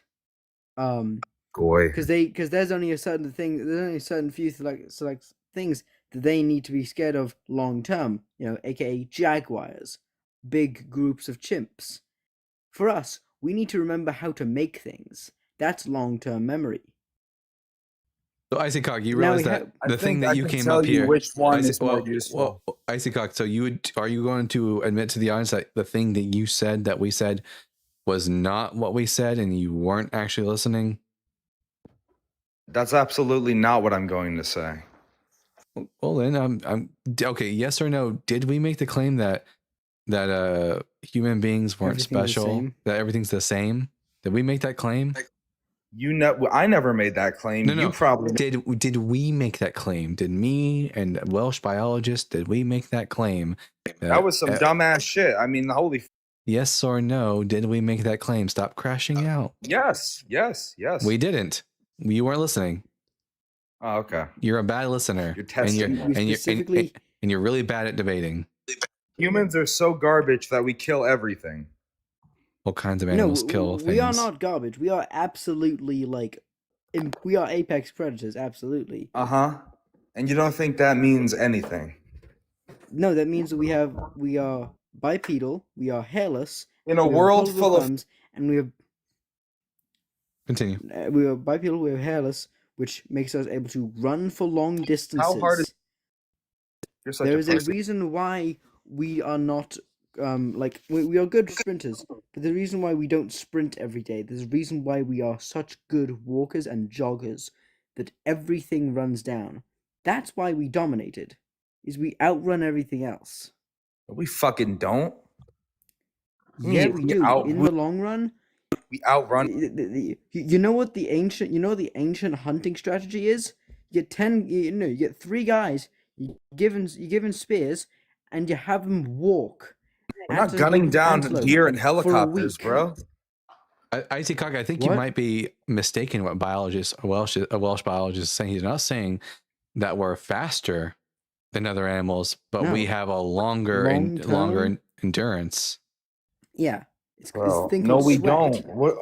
We do. That's, yes, we do. No.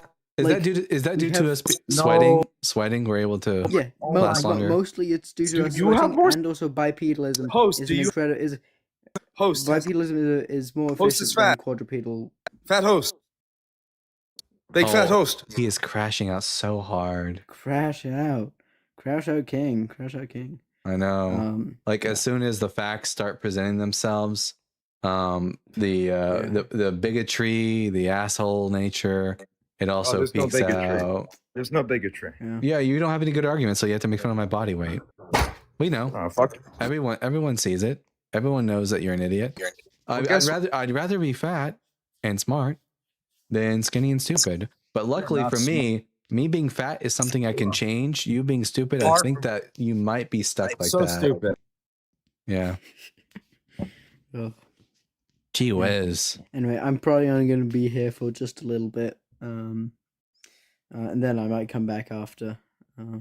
Yeah, wait a minute. I'm gonna make sure I give you a follow. I don't know how to do. No, I don't know. Well, I don't know how to do that. Here, type something in the comment section. Anyways, yeah, it's because a deer might be able to run fast, but human beings, will walk longer, and eventually the deer is going to run out of steam, and we're going to keep going. There is damn it, what's the tribe? There's a tribe in Africa that still does actual ancient how hunting was done back in the day. Hi Steph. Is this the group that they'll take the ostrich eggs with water and bury them in the sand so that they can travel far and they'll always have water? I don't know if they do that, but they hunt kudu, the great kudu.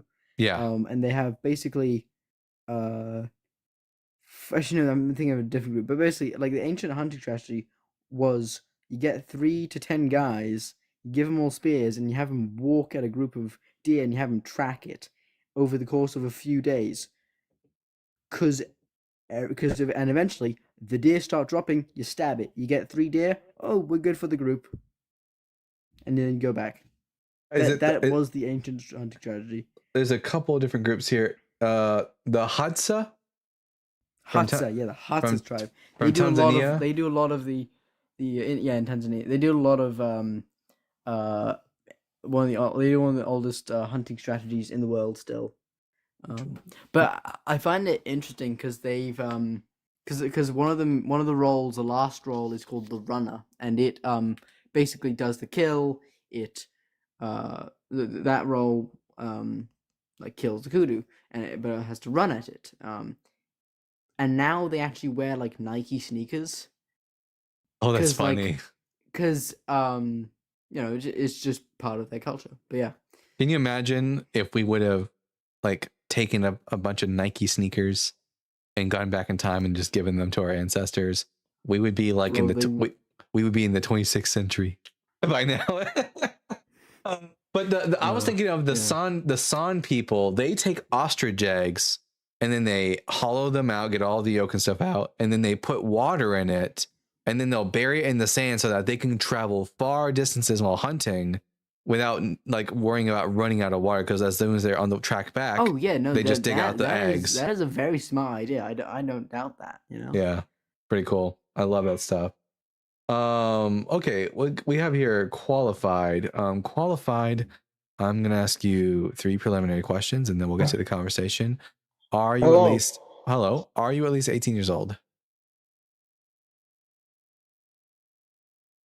Hello? If you leave the screen, there you go. Are you at least 18 years old? Yes. And what pronouns do you go by? I don't do all that gibbery, but he, him. You just used a pronoun qualified. Yeah. Well, it's still gibbery. Like qualified. I. Would you think it would be silly of me if I was like, let's say you're walking down the street and you see me driving, and I'm driving next to you, and I say, "Hey, I don't drive cars." That would be a silly thing for me to say, right?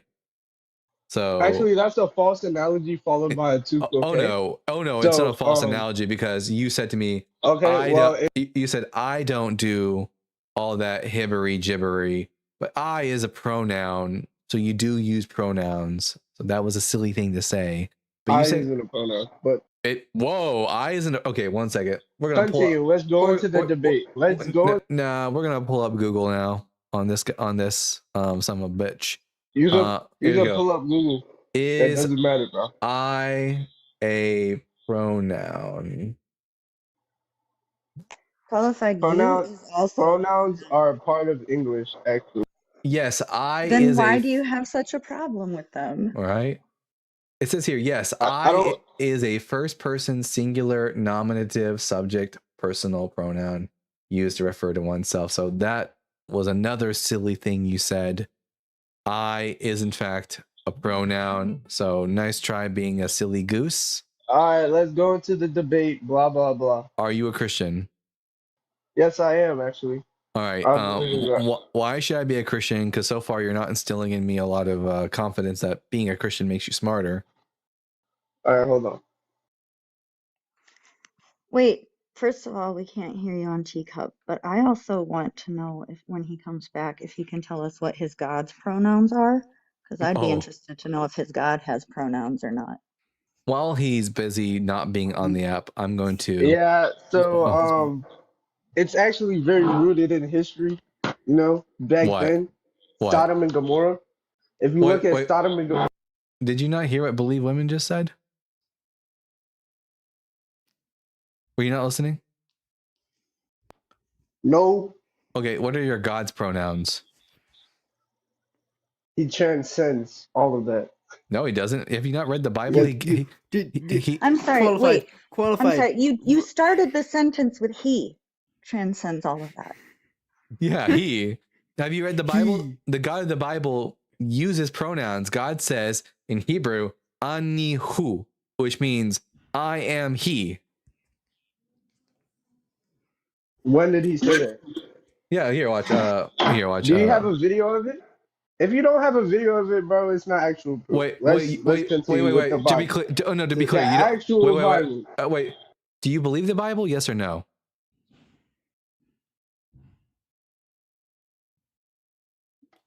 Do you have video evidence of Wait, it, bro? no. I don't need a video evidence because if you believe in the Bible, then the Bible should be sufficient evidence for you that God says, "I am He." Right? So, do you believe in the Bible?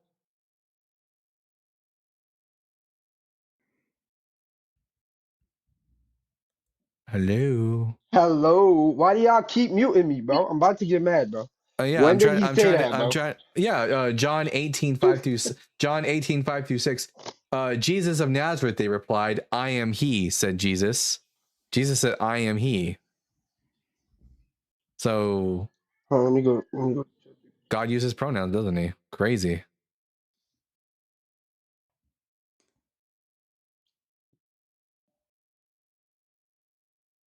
Here, while he's busy looking at, I think we have a picture of it, but I'm watching someone. Cam sent me a video, and I want to watch it real quick. So I'm just gonna mute him up real quick and see what this video is she sent me.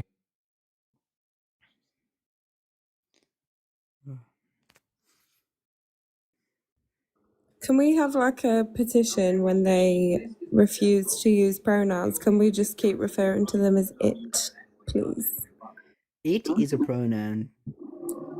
Yeah, but they're like, they say they don't believe in that kind of stuff, so I'm just gonna call them it from now. Yeah, because it is pretty. I would find it at least. I have an argument now. Wait. So you admit that All right, so I went to wait. ChatGPT. Wait. So you admit ChatGPT is not a source. God does have pronouns, correct? In the Bible, God I uses went pronouns. ChatGPT says different. I went to ChatGPT. Here. I'll tell you the exact prompt I plugged in. Here we go. ChatGPT Does God use pronouns in the Bible? Watch this.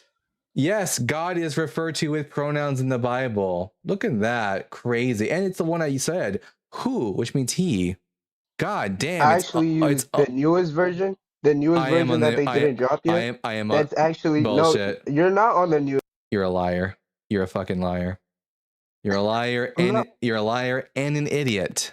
So I'm not a liar. You are a liar. First of all, ChatGPT You don't have my is not a source. ChatGPT is not a source. You can use ChatGPT to like get sources. Yeah. But even then, you cannot use it as a source.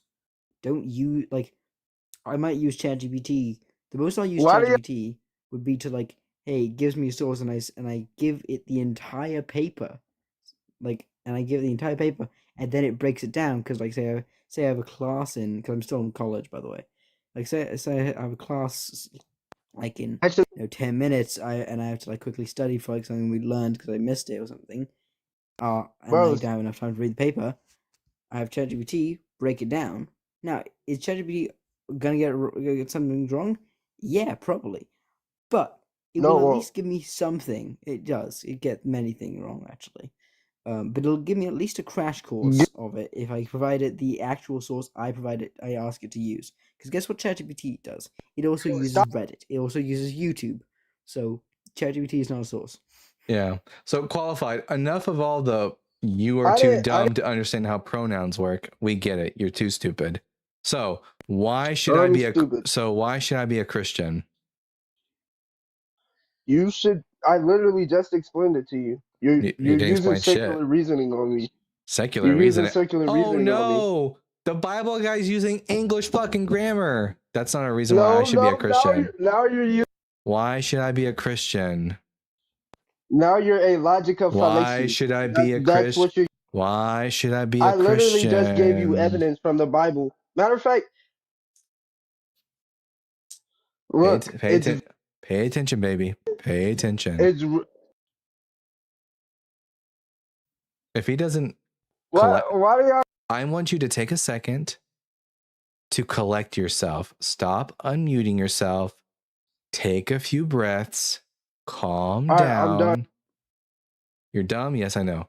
All right, All now. right, look, I just took in 3 breaths, bro. I'm ready to speak, All right, bro. now Can you stop chill. using fallacies now? Now, I don't trust you to be able to relate to me what Wait, fallacies are are. you Now, wait, hold why on. Before we should continue, I'd like to know your I pronoun. he, him? Now, why should I be a Christian? You should be a Christian because it's literally rooted in history, bro. Back when Cleopatra was It's there, not true. she has proper Where's Cleopatra in what's the it called? Bible? You can corroborate. Where's You can Cleopatra in the corroborate throughout Bible? history. Where's Cleopatra in the What? Bible? The Bible isn't taken in a literal sense, Oh doofus. my So God. probably I don't trust you. Saying doofus while you're actively believing in an imaginary guy that's from a book is crazy work. Cleopatra existed 30 years before the biblical Jesus supposedly was born.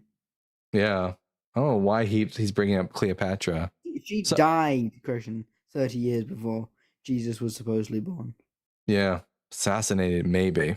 By Which Give just me wanted to ask, context, which Cleopatra are you referring to? Because there's actually 2 Cleopatras. Yeah, I mean, I just quickly searched up, so it's probably gonna be the most common one, the one that. So I would not argue that the first Cleopatra was an absolute badass.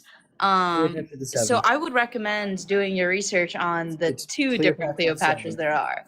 Yeah, I'm sure it's this one is Cleopatra VII, so Cleopatra the 7th. the I love that. Man, look at this fucking awesome. Except for qualified, of course, but everyone else is pretty fucking awesome on this panel. So qualified, I want you to make a coherent argument. I did. So let's talk about the history. Was Jesus born during the reign of King Herod the Great? That doesn't matter. All I know is that no. My question was Jesus born during the reign of King Herod the Great? Of course, yes, he was. Okay, was Jesus born during the census under Quirinius? Yo, enough with all these questions. Enough with all these questions. Was Jesus born? Was Jesus born during the census of Quirinius? Was Jesus born during? Man, he's got 2 brain cells and they are both fighting for first place. It's sad. 4th place. 4th place. I don't understand how you giggling and crashing out a question. Has your brain gone into override or something? Is that too much information for your tiny head? Every time you laugh, you make yourself look stupider, bud. It's embarrassing. All right. He was, It sounds like a cope laugh. It seriously sounds like you have nothing to reply, so you're cope laughing. Yeah, they're the crash out giggles. That's what I say. Yeah. I just got rid of them because I'm not going to waste my time with them anymore. I've dealt with him before. Well, I've tried to. He just cope laughs and overspeaks. Yeah. I mean, listen, if that's what Christianity turns you into, I'm going to have to do a hard pass. I like, not being an idiot. And so, Snitch, how are you doing? You know what? I've been better. Yeah. It's been a little bit of a day. How are you doing? I'm doing fantastic. I am about to start changing up my lifestyle, eating habits pretty soon. In fact, this is my last soda, my very last one before I'm drinking just water, solo water. Instead of going straight to just water, you should try some Diet Dr. Pepper. I highly recommend it. Dr. Pepper, 0 sugar. That's perfectly fine. You don't need to take that out, to be totally honest with you. I know, but it's about changing your habits, and if I can do this, then I can do all the other stuff. If it's sort of just symbolic of living a healthier lifestyle, if you will, but I'm also going to be changing the foods that I'm going to be intaking. Going to be doing some more exercising. I just want to be a bit, a little bit thinner for, why. Yeah, I mean, well, I do wish you the best on that. I will say though, if you ever wanted to keep diet soda in. The literature would agree with that decision, as individuals who consumed diet soda actually, well, specifically non-nutritive sweetened beverages, so this would also include water flavorings, which are 0 calorie. I will be drinking. There's this brand of water that I'm getting. It's carbonated and it's flavored, and I'm gonna That's be awesome. yeah, I'm gonna be switching over to those. Basically, I mean, because you cannot starve yourself of pleasures of like that are part of us. Is like, Oh, don't worry. I'm masturbating plenty. Don't worry about that, bud. oh, good Though, job. Yeah. what I was going to say is non-nutritive sweetened beverages have been found to cause more weight loss in individuals because it steers your cravings away from calorie-rich foods and other drinks. So it's actually better than water, technically. Yeah, actually, next 1 second. I got some that corroborates that statement. So this is the belt that I bought a couple years ago. I went to do a wedding for a friend of mine because I am a officiated minister. And I bought this belt for my suit. Now, at the time, I was so big that I had to create a new notch in the belt. Then I switched from regular Dr. Peppers to Dr. Pepper Zero, and now I fit on one of the actual notches. So that big of a difference since I quit drinking regular Dr. Peppers. So yeah, no, that's good for you. Yeah, love that for me. I'm still so disappointed in you that your last fizzy drink is fizzy perfume. Fizzy perfume? What is that? That is exactly what Dr. Pepper tastes like. Oh, I love Dr. Pepper does not taste like perfume. It tastes like fizzy perfume. I'm drinking Dr. Pepper is literally just a combination of like multiple different drinks. I'm currently drinking a Diet Dr. Pepper, strawberries and cream, and creamy coconut. Those two are the absolute bomb. Also, seriously, good luck with your weight loss journey, Dalton. If you have any questions about good dieting hacks, things like that, feel free to reach out. You're definitely the one to ask for sure. You're like goals, honestly. Oh, thank you. Guys, this is I hid my name so you can't see it, but this is my actual my license for the Universal Life Church, as so I'm a minister and I can marry people. Yeah, so there's that. But it was also fun. I noticed somebody was asking me about what sunscreen I would recommend from the last live that I hopped on with you on. There's an oil-free 100 SPF Neutrogena Ultra Sheer Dry Touch sunscreen that is absolutely the bomb, and that's the one that I use. I am such a sunscreen nerd. I have like 7 different sunscreens right now on my table. Girl, same. I'm such a pale dude, but like I don't get sunburnt. Like I don't get tanned, but I don't get sunburnt. Like I wear sunscreen because I don't want to get cancer. But well, I was gonna say because it's also like the #1 cause of like aging your skin is sun damage. Yeah, but like I'm 20 and I get mistaken for 15, like on the regular. So at least that's a benefit. Maybe you just need to sit out in the sun and bake for a little while. Jen, I lived in southern France until I was 10 and did not help. So Jen from Canada says, Dalton, up your fiber intake too. What's the #1 source for fiber in food? I would recommend specifically cruciferous vegetables and other soluble fiber containing vegetables, as those ones have been found to more favorably induce changes in your gut microbiome. But just be careful with introducing fiber so quickly because it can cause a lot of gas right up front.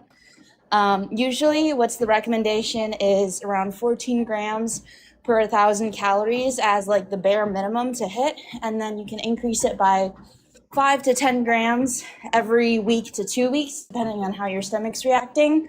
But right now I've been consuming around 121 grams of fiber per day, and that's what I do to keep myself satiated. All right. What about protein scientific? Because like as a woman who's into weightlifting recently, I'm wondering if I'm getting enough protein to see any results. Most people eat enough protein. It's the current base recommendation for optimizing muscle growth is 1.2 grams per kilogram of body weight, which is around 0.8 grams per pound of body weight in freedom units, or the lesser, the subpar units, the crappy units, the I don't like American units system. So if you go by pounds, it's 0.8 grams per pound. If you go by the superior form of units, it's 1.2 grams per kilogram. I need to get back into I need to get back into using Huel. That's I was drinking a lot of Huel back in the day. And I still have some left over, so I need to finish that up and buy some more. Maybe a different flavor though than the chocolate one. One thing I will say is try to avoid the ketogenic diet. I know I see some people like saying to eat it.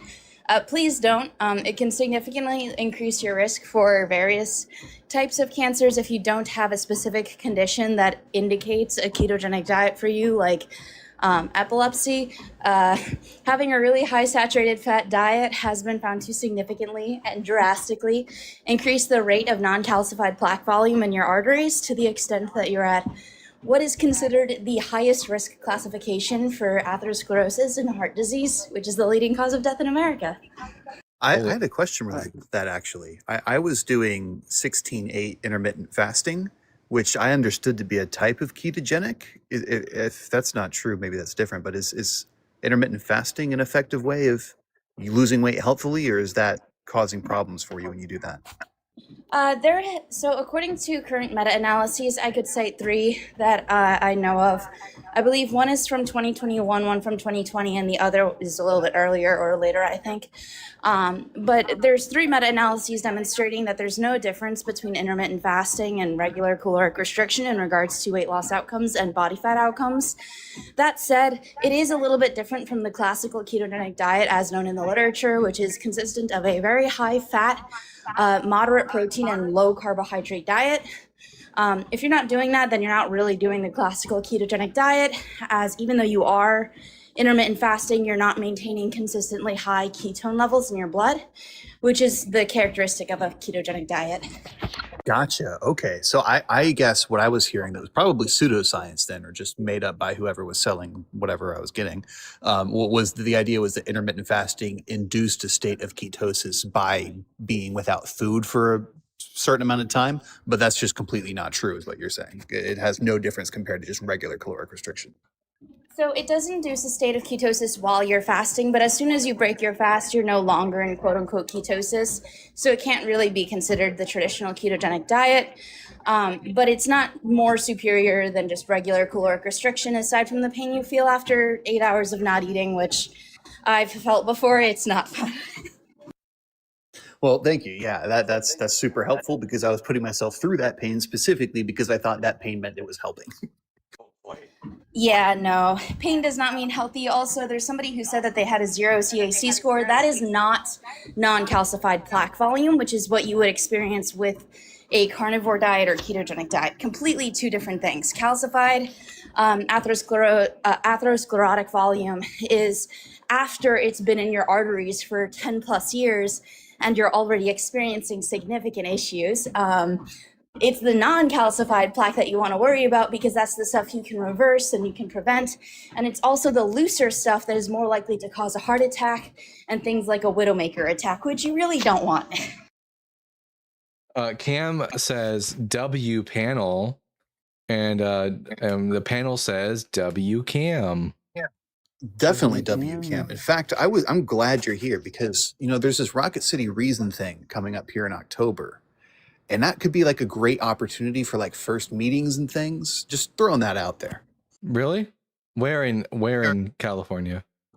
It's in Alabama, actually. It's in Huntsville, Alabama. It's in Alabama, actually. I see. Okay. Just wanted to throw it out there. But throw it out there, yeah. We'll see about going to that. That sounds like fun.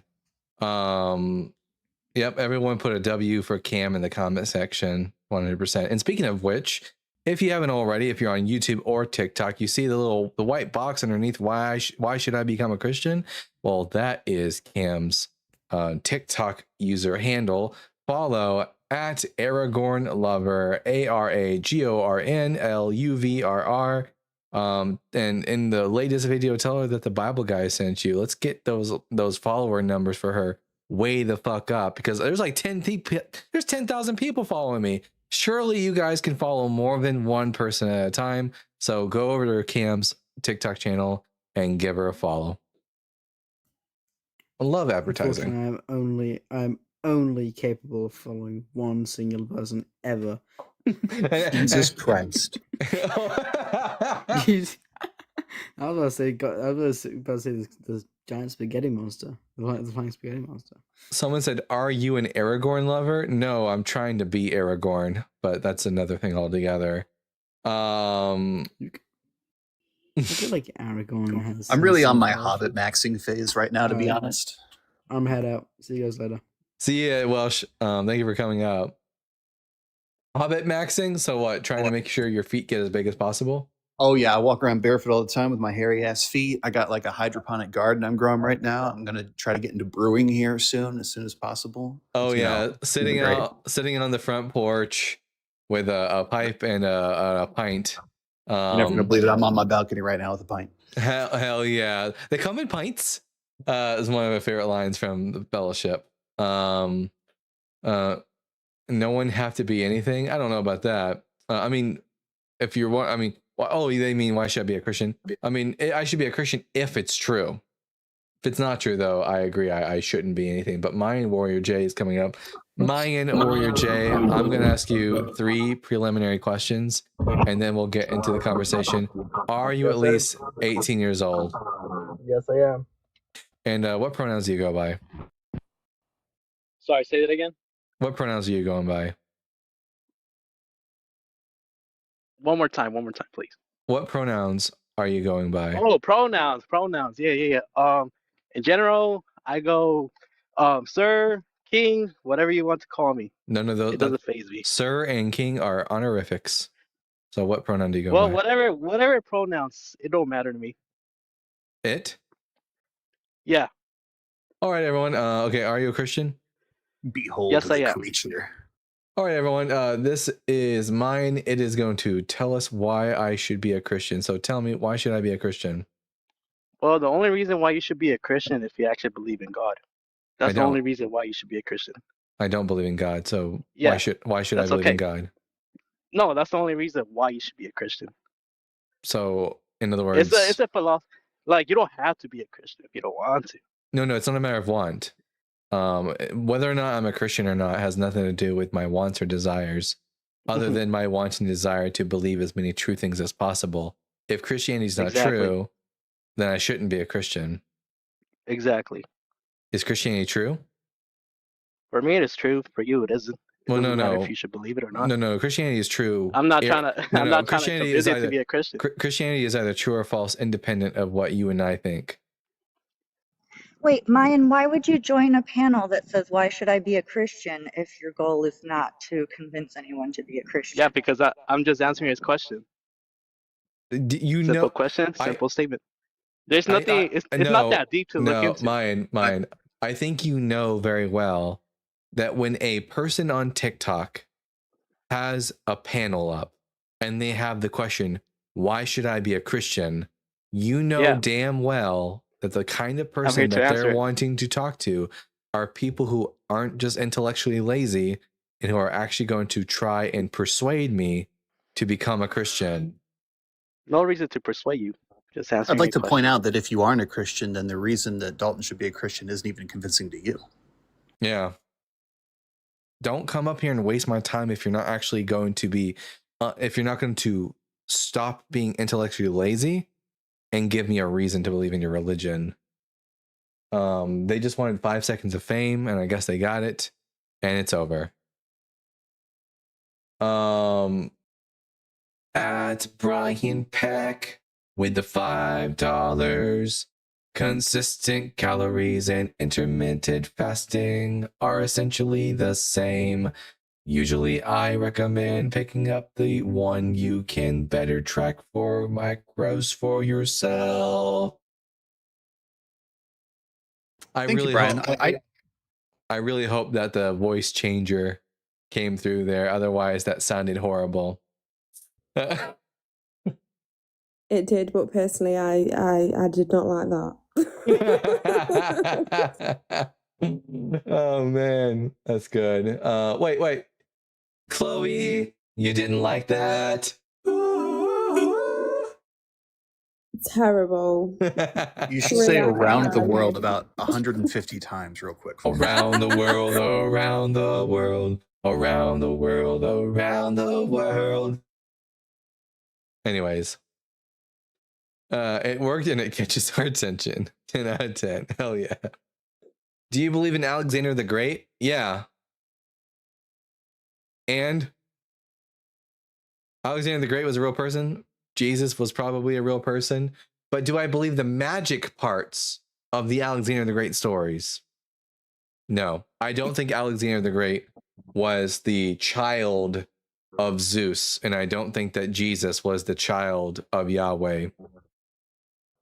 I also want to point out that a lot of what we know from Alexander the Great comes from Ptolemy, who was a first-hand witness and companion of Alexander the Great from childhood.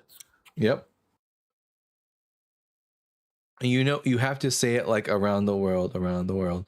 Well, when you write it out, that didn't mean anything. That's the you have to Around say the world, around the world. Yeah. It's been a long time. I think you're well within your right to have a hard time wrapping your mind around the axe claim. The axe claimed. I mean, very patronizing, but sure, whatever, bud. I'm very well within my right to disbelieve in magic when it's not been demonstrated, yes.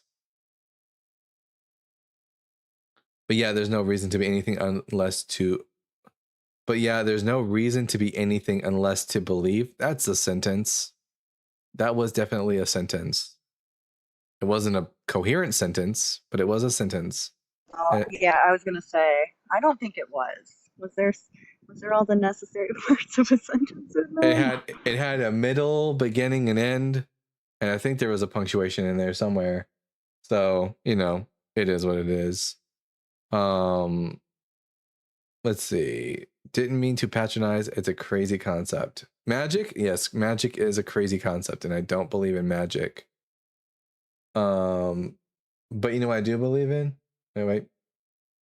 Do you believe in love after life? Has anyone else seen Land of the Lost with Will Ferrell? That is my favorite movie. I don't think you understand. I watched it over like 6 freaking times. I love that movie so freaking much. Oh my god. Ah! That's my reference. Yeah. Do you believe in love after life? And then he passes out. Yeah, exactly. Yeah. Oh man. God, I hope I get it. I hope I get it. I hope I really, really get it. That is a really How good. How many people do you need? One of my favorite jokes from that movie is they're just sitting out in the cave after he's already said that the T-Rex has a brain the size of a walnut, and you hear this big old boom sound, and he goes, "What is it?" He goes, "It's a walnut." It's like this giant walnut.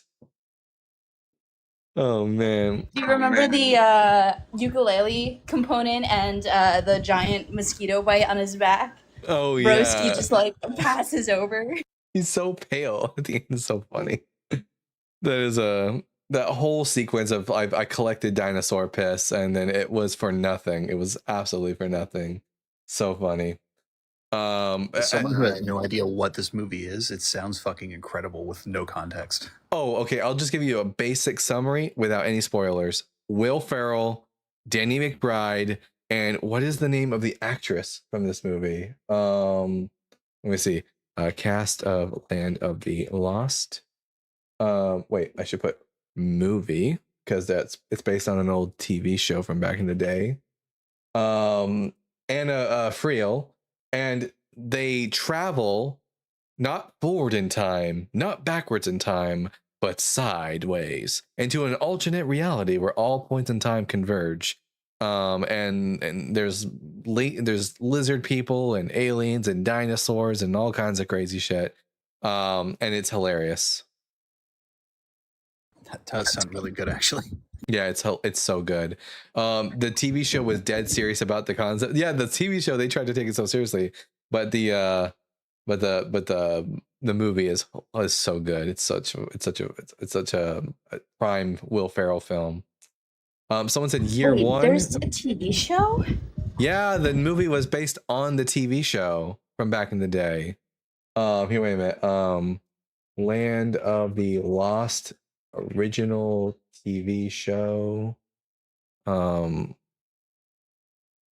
Let's see. Images. Yeah, here it is.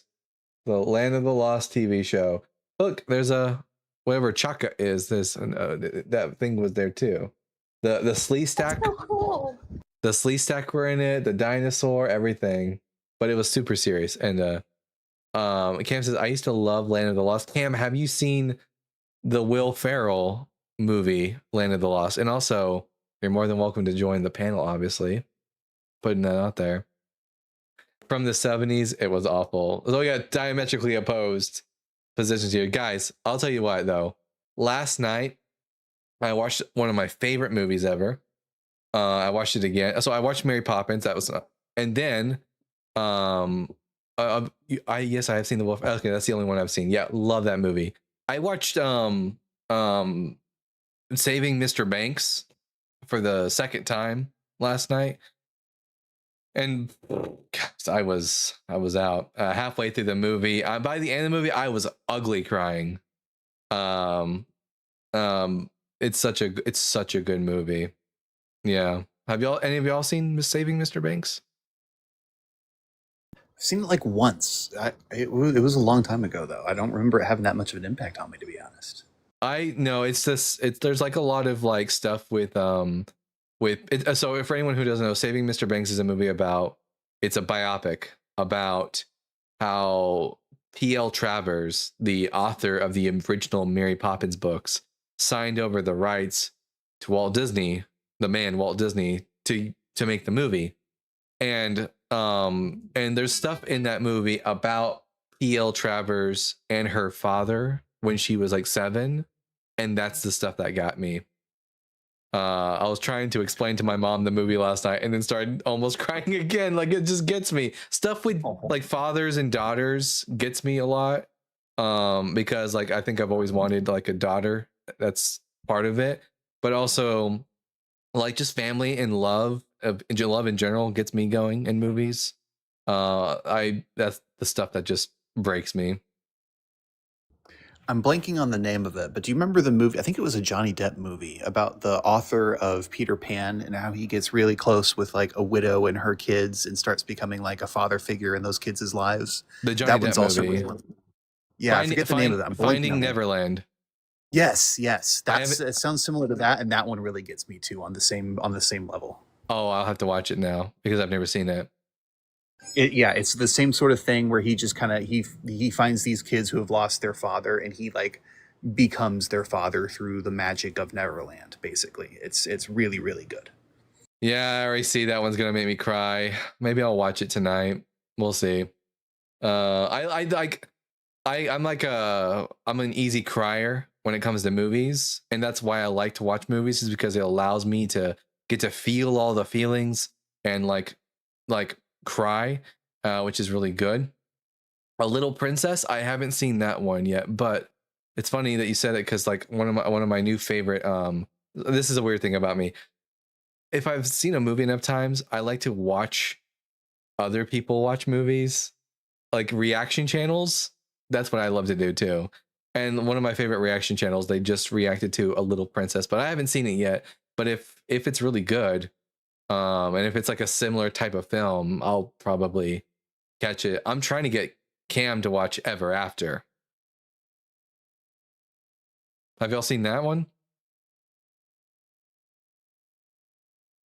Yes, I have. Have you? I'm not sure if you watch anime, but sorry, I hiccuped. Have you watched Cyberpunk yet? So good. They made a show based off the movie. I mean, I guess based off the game. They made a 10-episode show based off of the what is it called? Based off of the game. Oh my god, the game Cyberpunk. Sorry, I keep hiccuping. Oh my god, I need to go get some water. But Cyberpunk, it's so incredibly sad. You have to watch it. Well, it looks like He's right. It is incredible. It is absolutely one of the best animated series I've seen like in a long time. They announced season 2 is coming too. Yeah, I just like tearjerker films a lot. It's a tearjerker show. It'll get you. It'll get you hard. You've got to watch it. Fantastic, Joshua.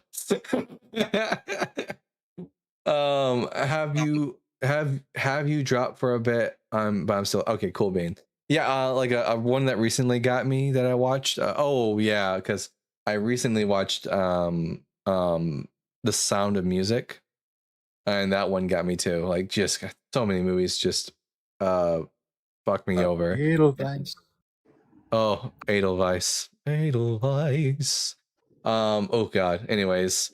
Brian, Brian, also get got by songs. Oh my god, my so the woman who used to take care of me. Oh my god, when I was little, we used to watch Edelweiss and Annie's Got a Gun at her apartment. But she died like 3 years ago from pancreatic cancer. So like low-key, that's also a tearjerker for me. She was also an actor in The Scrubs, by the way. The same woman who took care of me. Oh, what were you gonna say, Brian? I was gonna ask if songs also get you, because I have a song that you will not make it through. Music makes me cry too. I'm just a really emotional person. It doesn't take much for me to cry. Music moves me, especially orchestral pieces, or operatic music really moves me. Try to listen to Forever and Always and stay dry-eyed. I damn dare you. Wait 1 second. Let me see. Oh my god, are you gonna do it on the live? No, not on the live, because YouTube and I can't. Maybe if I do an after show today, I'll do it. But you just have to sing it. You just have to sing it yourself, so it's your own version. Forever and what? Forever and Always. I think the name of the band has something to do with a parachute. Okay. Oh, second thing that came up was Forever and Always Parachute. Album. Okay, yeah, I'll give this a listen and we'll see if it's Nisum Dorms. Steph, that's one of my favorites. That is one of my favorites. Operatic pieces. I just literally sent that to Cam this week. We send music to each other, and Nisum Dorms is like one of my favorites. There's another one that I really like. So has anyone ever seen the movie Bicentennial Man? Oh yeah. The song that he listens to on the record player is that operatic song. It's called oh man, it's gonna bother me. Something about I gotta find it. Song that Andrew listens to in Bicentennial Man. Rusalka Song to the Moon. That's what it is. By Rusalka. Anyways, so good. It's one of my favorites. It gives me chills every time I hear it. I'm not a fan of opera, but I'm a big fan of like Norse mythology, so I've always wanted to see the ring cycle sometime. The ring cycle? Yeah, that's like the the big operatic piece. It's like it's covering like Norse mythology through a huge. It's like I forget how long it is. It's ridiculously long, like usually like a 3-day thing, of like of a showing where it's an operatic epic, basically. That's a lot better than what I thought it was. I thought the ring cycle was, the daily shift of the doctor that puts their fingers up your butt. The what? Yeah, the ring cycle. They just cycle through rings all day long. Sphincters are rings. Anyways, someone said, what do you think happens to you after you die? The same thing that happened to me before I was conceived. I often like to ask, what happens to a computer after you unplug it? Same deal. You can't be nothing you wouldn't even know. I mean, I can be nothing. And you're right, I wouldn't know because I would cease to exist, and I'm quite all right with that because I won't care anymore because I won't exist. There was a the Epicureans were a group of a philosophy class in the ancient Roman world that believed in the idea that when you die you cease to exist, and they had a saying that they would put on their tombs. Let me see, what is it called? Non fui non sum non curo. I was not, I was, I am not, I do not care. But I do sums not up. care. I've always found the idea, and I'm not completely settled on this. I think it's probably most likely because it's what happened before I was born. But the idea of having no experience sounds oddly peaceful to me. It sounds like a nice sleep. It's technically less than that, but like, yeah, I get what you mean by that. After, I feel like for someone who's, especially for some people, dying when you're old, if you live to be old enough that you die, feels like going to sleep after a very, very long day of work. If I just oh, sorry. No, go ahead. I just wanted to say I hope that one day medicine advances enough that everybody dies of old age instead of dying of cancer and like ALS. Yeah, that's the future that we can build together with science and not with religion. Let me see. At Steve Deere with the $5. This isn't the first diet you've been on. Didn't you cut out the body and blood of Christ once before? That was the first diet, and I'm still holding strong on it. In fact, what's crazy that I really haven't been tempted to go back to the Eucharist ever. So, I cut that out from my diet, and I've been much healthier since I cut out the Eucharist. Yeah, so if this next one goes along the same rounds, I should be better off. And at Indy with the $2, watch Cyberpunk and you will never be happy. Well, NB, considering recent developments in my life, I don't think that's possible. I watched The Long Walk recently, and that movie's depressing as fuck, and yet here I am, still giddy as ever. But yeah, that movie was tough to sit through. You saw it? Next you'll tell me that you didn't cry through Fox and the Hound. Oh, I did. I cry. No, Brian, I cry through all these movies. It's just that I'm able to recuperate quite easily afterwards. Fox and the Hound fucked me up as a kid. I watched it like 10 times. If any of you guys are looking for really sad, if you're interested in anime, obviously, Anohana and Your Lie in April are some of the saddest animes I have watched in a very long time.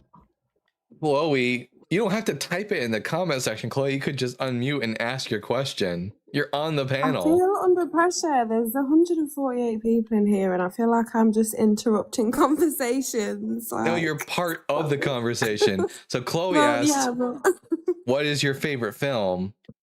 And that's a hard one for me to pick because like picking favorites is difficult for me.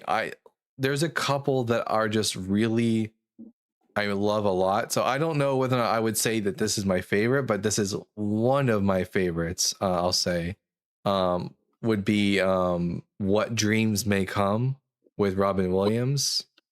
That movie gets me because, guy literally abandons heaven to save his dead wife in hell. Fuck me. And also you guys are so depressing. I also like Good Will Hunting, which is another one. One of my favorite lines, of course. Actually, you know what? Now Waterbug has reminded me that if I had to pick, okay, I'm gonna pick this as my favorite film trilogy, obviously, and that's The Lord of the Rings for obvious reasons. Because it's like the crown jewel of like film trilogies. I had someone in the box, but they Mine disappeared. is actually quite boring. Which is? What'd you say, Chloe? I don't want to say. You're all like, oh, It cannot like be these worse than really good, depressing films. Mine is the first Scream. I don't That's a even know what good that one, is. though. I don't know what that is. The Scream movies with Ghostface. Scream. Scream. I heard the first. The first one, the one from 1996. Yeah. I heard the first screen. In my head, Matthew Lillard is so fucking good. Yeah, he is great. And I watched that movie like daily. That's like my comfort background noise. here's my problem with the Scream film is that so much of what I know about the Scream film gets intermingled with the time I watched Scary Movie 1. And so I forget which scene comes from which movie. Well, here's the thing. If you're taking Scream seriously, you're watching Scream wrong to begin with. The fucking Ghostface guy scrambles around and is like tripping over furniture the whole time. You're meant to be laughing at it. Yeah. Yeah, it is pretty. It's got like that, run up the stairs instead of out the door. But I don't know. I just personally, I mean, I could recite that film line for line right now, but it's just a great film, like, in every way. Holy smokes. Welcome back. What brings you back up? Hey, what's up, brother? What's up? Hey, man. Nah, just honestly, I think so. Clearly, I still have things that I need to learn. I think that's obvious, right? About like the whole broader picture of Christianity. And where it, like, falls in. Dang, radio, shut up.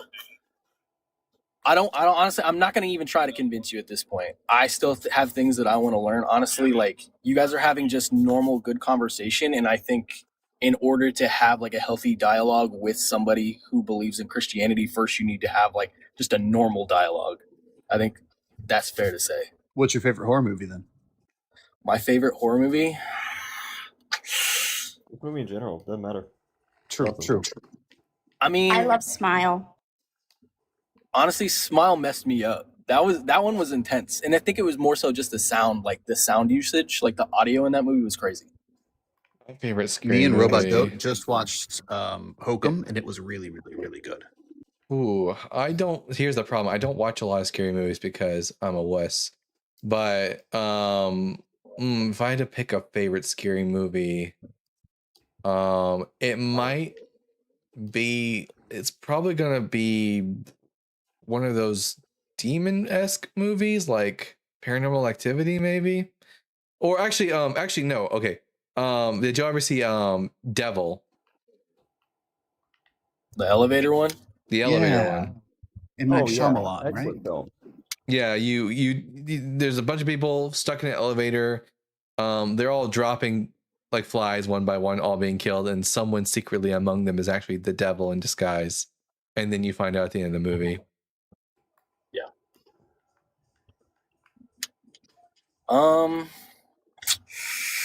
I think Sinister's good. I think Sinister's probably one of the better recent ones.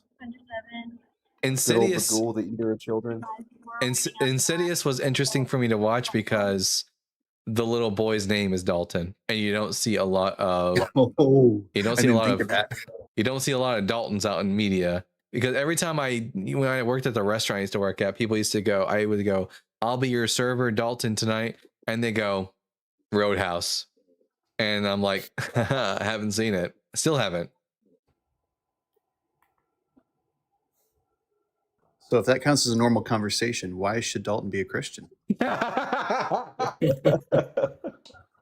Honestly, I think this is the only thing I'm going to say on it. Unless somebody asks me a question about it, I'm not going to say anything about it. But I just asked. I think, and no, and that's why I'm going to answer. I think believing is a very personal thing. Like, you couldn't explain air to somebody, like an alien, for example. You couldn't explain that to a person or like a being from another planet. Like, you would just have to experience it. It's something air, like, so, yeah, like you couldn't explain like what like the feeling of it is. You couldn't explain what it looks like. You couldn't explain anything about it. Sure, yes, you could. If they're aliens, and I'm sure they have a knowledge of like oxygen, and like air is like 2 oxygen particles and also other chemicals in the air that are about, and we breathe them in, and we have a lung. I could give them the anatomy of it, and I would tell them that it's generally, you can't see it, it's transparent, but like if it's cold enough you can see it, and then I can explain moisture and how that freezes. Like you could explain it to them using science. And they're able Also, to. I would mention that our air specifically is not mostly oxygen, so I could explain it in the context of the percentage of nitrogen, which is a little bit more in our atmosphere. It's the predominant component of our atmosphere, actually. And I could also go into talking about like carbon-based chemistry, as well as the kind of molecules you should expect to find in the air and how they feel against my skin. I could say that when I'm cold, I feel that my pili muscles, which are special little muscles that attach to each hair follicle in my body, tense up due to an action potential that results in and I could explain that as well, results in the depolarization of the cell, causing it to stand up. And then I could just do this to them. And then they have an experience of it. But like, say like they wouldn't really know for themselves until they actually like felt it, right? Like, I imagine minus you like blowing in their face. Aliens would come from a planet and they would have air. I mean, we don't know that. I mean, you ever been to another planet? I mean, are you Their saying air would just be a little bit different. Yeah, are you saying that these aliens would not have like any like ability to like take in, like they don't have a respiratory system of any kind, and they also come from a planet that doesn't have an atmosphere? Sure. Snitch can probably correct me, but I believe the reason we use oxygen is because it's so reactive specifically that our cells can interact with it in a variety of ways. So I think that's why we use oxygen. But even if it wasn't a species that used oxygen, it would likely be another reactive chemical or element being used in the same similar way. Even if they were an aquatic species, So, you could still describe it to them as a different phase of liquid providing the same sort of pressure. You guys are really smart. I also just wanted to mention that there are organisms like Intrasporangium calvum, which technically, quote unquote, respire nitrate and nitrate instead of oxygen, converting them into dinitrogen gas. So they're, especially in anaerobic environments, that's why we call certain bacteria anaerobic, because they can respire compounds that are not oxygen. There are organisms that do that, specifically your anaerobic bacteria. But when we're talking about, like, generally speaking, like, you're gonna have to have something to transfer molecules around your body. I mean, there could be a hypothetical scenario where these organisms are completely self-sustaining. Maybe they're completely made of the proteins that are in water bears and they're just in a dormant state or something. But it's very hard for me to conceptualize a scenario where an organism is respiring absolutely nothing. Mm-hmm. Which all comes to mean that you could explain breathing to an alien pretty fucking easily. But the feeling of it, right? Like, you couldn't explain like the actual feeling of taking in breath to them, like what that feels like. Like, you could explain it for what it means, like, to yourself, but in a way to make sense for them, like I could explain it in technical terms, so I could explain the specific processes that occur. They don't necessarily need to know exactly how it feels if they understand the process, and that's what science does.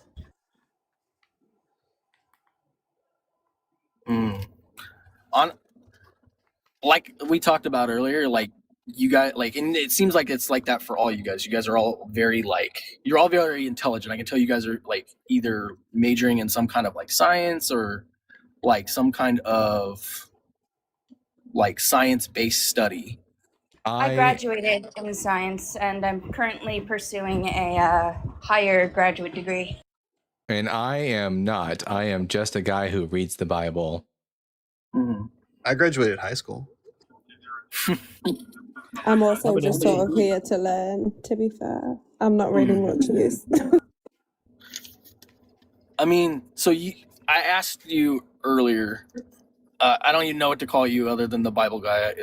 You said no? You said your name is Dalton. Sorry. Yeah. Dolphin and whale. So, like, what do you think? Like, what do you genuinely think happens to you when you die? Because do you think that there is a state of nothingness that you would be aware of? Nope. You wouldn't be aware of anything, because awareness requires, like, the way in which you are aware of anything is that your sense organs take in sense data, and then that like gets processed in your brain. But if the brain stops functioning, then there's no hearing, there's no seeing, there's no thought, there's nothing. Like, what I will experience after I die is the same thing that I experienced prior to my conception.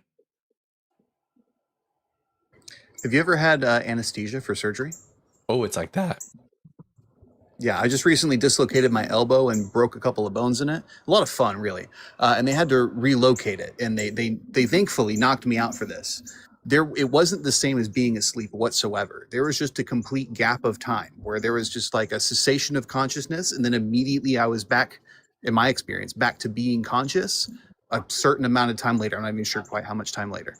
But like that's probably, in my opinion, I don't see any reason to. That's what experience before life was like. That's what experience under anesthesia is like. I don't see any reason to believe that life after or existence after life should be any different than that. It's just non-existence, non-experience.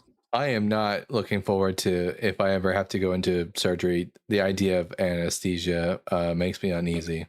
I've had anesthesia approximately 6 times in my life because I've had 6 surgeries, including 3 major surgeries. Specifically because I have EDS and my body falls apart a lot. But that said, so anesthesia is akin to basically disconnecting consciousness. So it's like you're taking your computer and you're unplugging it when it's like right about to die, and then you're plugging it back in after it dies for like 20 minutes. So it's kind of like that. Even though it's not a total shutdown of consciousness in the same way that brain death is, you're basically inducing it by blocking thalamocortical connections, which are responsible for interpreting the environment around you, which is why you don't feel pain, and why, until the anesthesia starts wearing off, you actually don't experience any dreams at all. And I'd like to suggest that gently, with none of your connections working upon death, that you don't experience even more of anything. Now, everyone, do you think that's a state? Real quick. Sorry, go ahead. I just got to do a quick advertisement. Everyone, look, Cam's at 2,696 followers. Just like 4 more and she'll be at 2,700. So if there are 4 of you right now who aren't subscribed to Cam at Aragorn Lover, go ahead, follow her right now. Let's get that number up to 2,700. That's really like, blurry, here's the Dalton. Like really, really blurry. I know. I don't know how to fix that. It's my iPad. Here's the thing also about following Cam. I'm doing it, right? Dalton's doing it. I'm doing it. Yeah, and you know who also should do it? You. You should do it too. We all should follow Cam. She's great, she's funny, she's down to earth, she's really pretty. And like aside from all of that, she's wickedly fucking smart. And like, she's she an really, Aragorn really lover. is. Yeah, like what gets better? It's a great Magic the Gathering card. Holy smokes, I just wanted to say this about atheists. We're not all a monolith, though. We all believe something different, maybe. Like Dalton, he doesn't believe that anything happens. I personally do, even if I don't believe in any divine beings. Mm-hmm. So we don't all believe the same things. Okay. Well, the question I want to ask to kind of wrap back around to what you guys said about, because like that's a good point. Like honestly, the anesthesia thing, like I've been under for like, you know, like root canals or not root canals, but like wisdom teeth removal, and there was a period of time where you just blank out. Do you think that's something that can be maintained though? Because that's not like a permanent state, right? Yeah, brain death. Yeah, brain death would be the permanent state of it. The Yeah. thing is you could falsify my belief that consciousness is solely rooted in the brain if you could provide me with evidence of a person who's completely brain dead or has no thalamocortical connections and is completely consciousness, self-aware, and able to make coherent decisions about their environment. If you could provide me with evidence of that, which, by the way, there is evidence actually going against this understanding, which is known as the AWARE study, which basically put an item inside of a room of individuals who are undergoing a near-death experience. And the ones who did survive this near-death experience, they ended up, the individuals who were undergoing this near-death experience, they could not identify the object that was placed in their room. So this goes against the paradigm that there is a consciousness that is not linked to your brain being alive. That all being said, if you could provide me with evidence of such case where there's brain death, no thalamocortical connections, no brain activity, but the individual is coherent, aware, and conscious of their surroundings, that's evidence against my case that consciousness is tied to the brain solely. But until you can provide me with such evidence, I have no reason to believe that that actually is the case. Okay. I mean, that's a fair thing. Like, that's why I asked you guys before, like, we get started, like, are you entirely basing, like, your understanding of the universe based off of what you could see, taste, touch, and, in this case, like, historical, factual evidence, like things that are documented within history? Like, no, this is quantifiable by, like, electromagnetic, basically quantifying the electrical signals in the brain and tying it to the ability of somebody to actually make conscious decisions and to coherently understand their environment and their surroundings. Like, even if it's just EMG evidence suggesting that these individuals without any brain activity can make some kind of decision, that's evidence towards the contrary. Now at 2,697 followers, so 3 more people. Come on, y'all. We can do that. I guess the big question I want to ask is it worth the like do you guys think there's any scenario where you guys are wrong?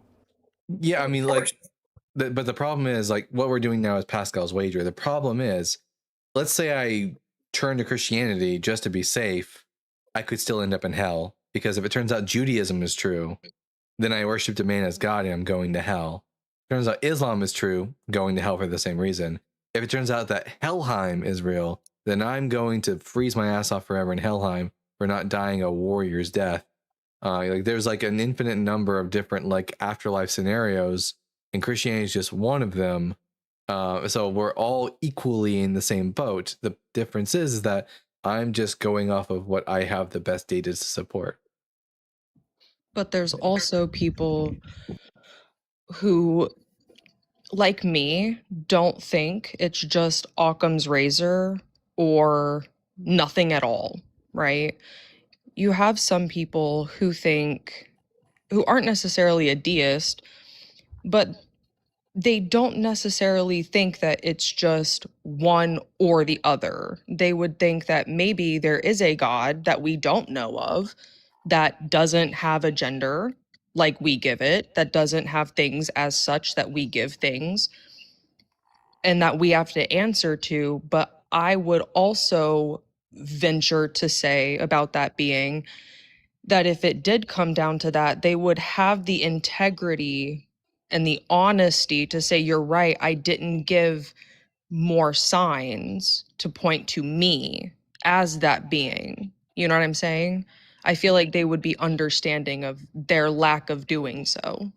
There's actually a really interesting video online from a creator I really like called Dark Matter. And he has this video about, like, there's this Christian, this atheist, and this Muslim who die. And then they showed up and it turns out God is there. And then God ends up reprimanding the Christian and the Muslim for being gullible and for believing in something when they had no really good reason to do so. Yeah, and it's like, what happens if that scenario ends up being true? I think my stepfather showed me that, and or he talked to me about it once, and changed my perspective on things forever. And Dalton, that was such a great thing that that just jogged my memory, and I loved that. I love like the Rat King study. I love all of that stuff because it really puts in perspective that none of that can be true because it all crumbles in reality. Yeah. Also, I just wanted to mention that I just said that you could prove me wrong by providing evidence to demonstrate that consciousness is not tied to the brain. Because if I saw evidence of that, that suggests that there is something else that is driving the consciousness and what we perceive to be you and I. And like who I am as a person is not completely tied to my brain. If there was evidence of that, then I would be more inclined to take the position that, hey, maybe there is something after death. But until I am provided with that evidence, I don't have any reason to believe the contrary. By the way, for anyone who doesn't know, this is the video: a Muslim, a Christian, and an atheist meet God. So that's what you want to go and check out if you want to go see this fun little video for yourself. They make tons of funny stuff about the nature of religion and stuff. But real quick, everyone, I'm going to in the YouTube stream, so everyone just mic up real quick while I do the outro. And then I roll the credits for the people on YouTube. Everyone on YouTube, thank you so much for all the super chats and the live and everything. I'm just gonna double check to make sure that I don't have any secret super chats that I'm not aware of, because sometimes they don't go through. No, we're all good. Okay, fantastic. Anyways, everyone make sure that you are going out to subscribe to Cam at Aragorn Lover. We're gonna try to get her up to 2,700 by the end of the week, which will happen undoubtedly. And if you are on YouTube right now, and if you want to keep watching the Bible Guy show, we will still be live for like another hour on TikTok, the after show, where I'll be able to play music and stuff like that, because copyright laws won't really work as much over here on the TikTok side. But anyways, thank you all for your patronage, and I will be seeing you guys again. I'm so excited. Next time y'all see me, I won't be wearing a hat anymore. I'm only wearing a hat because my hair looks horrible, and I'm getting a haircut tomorrow.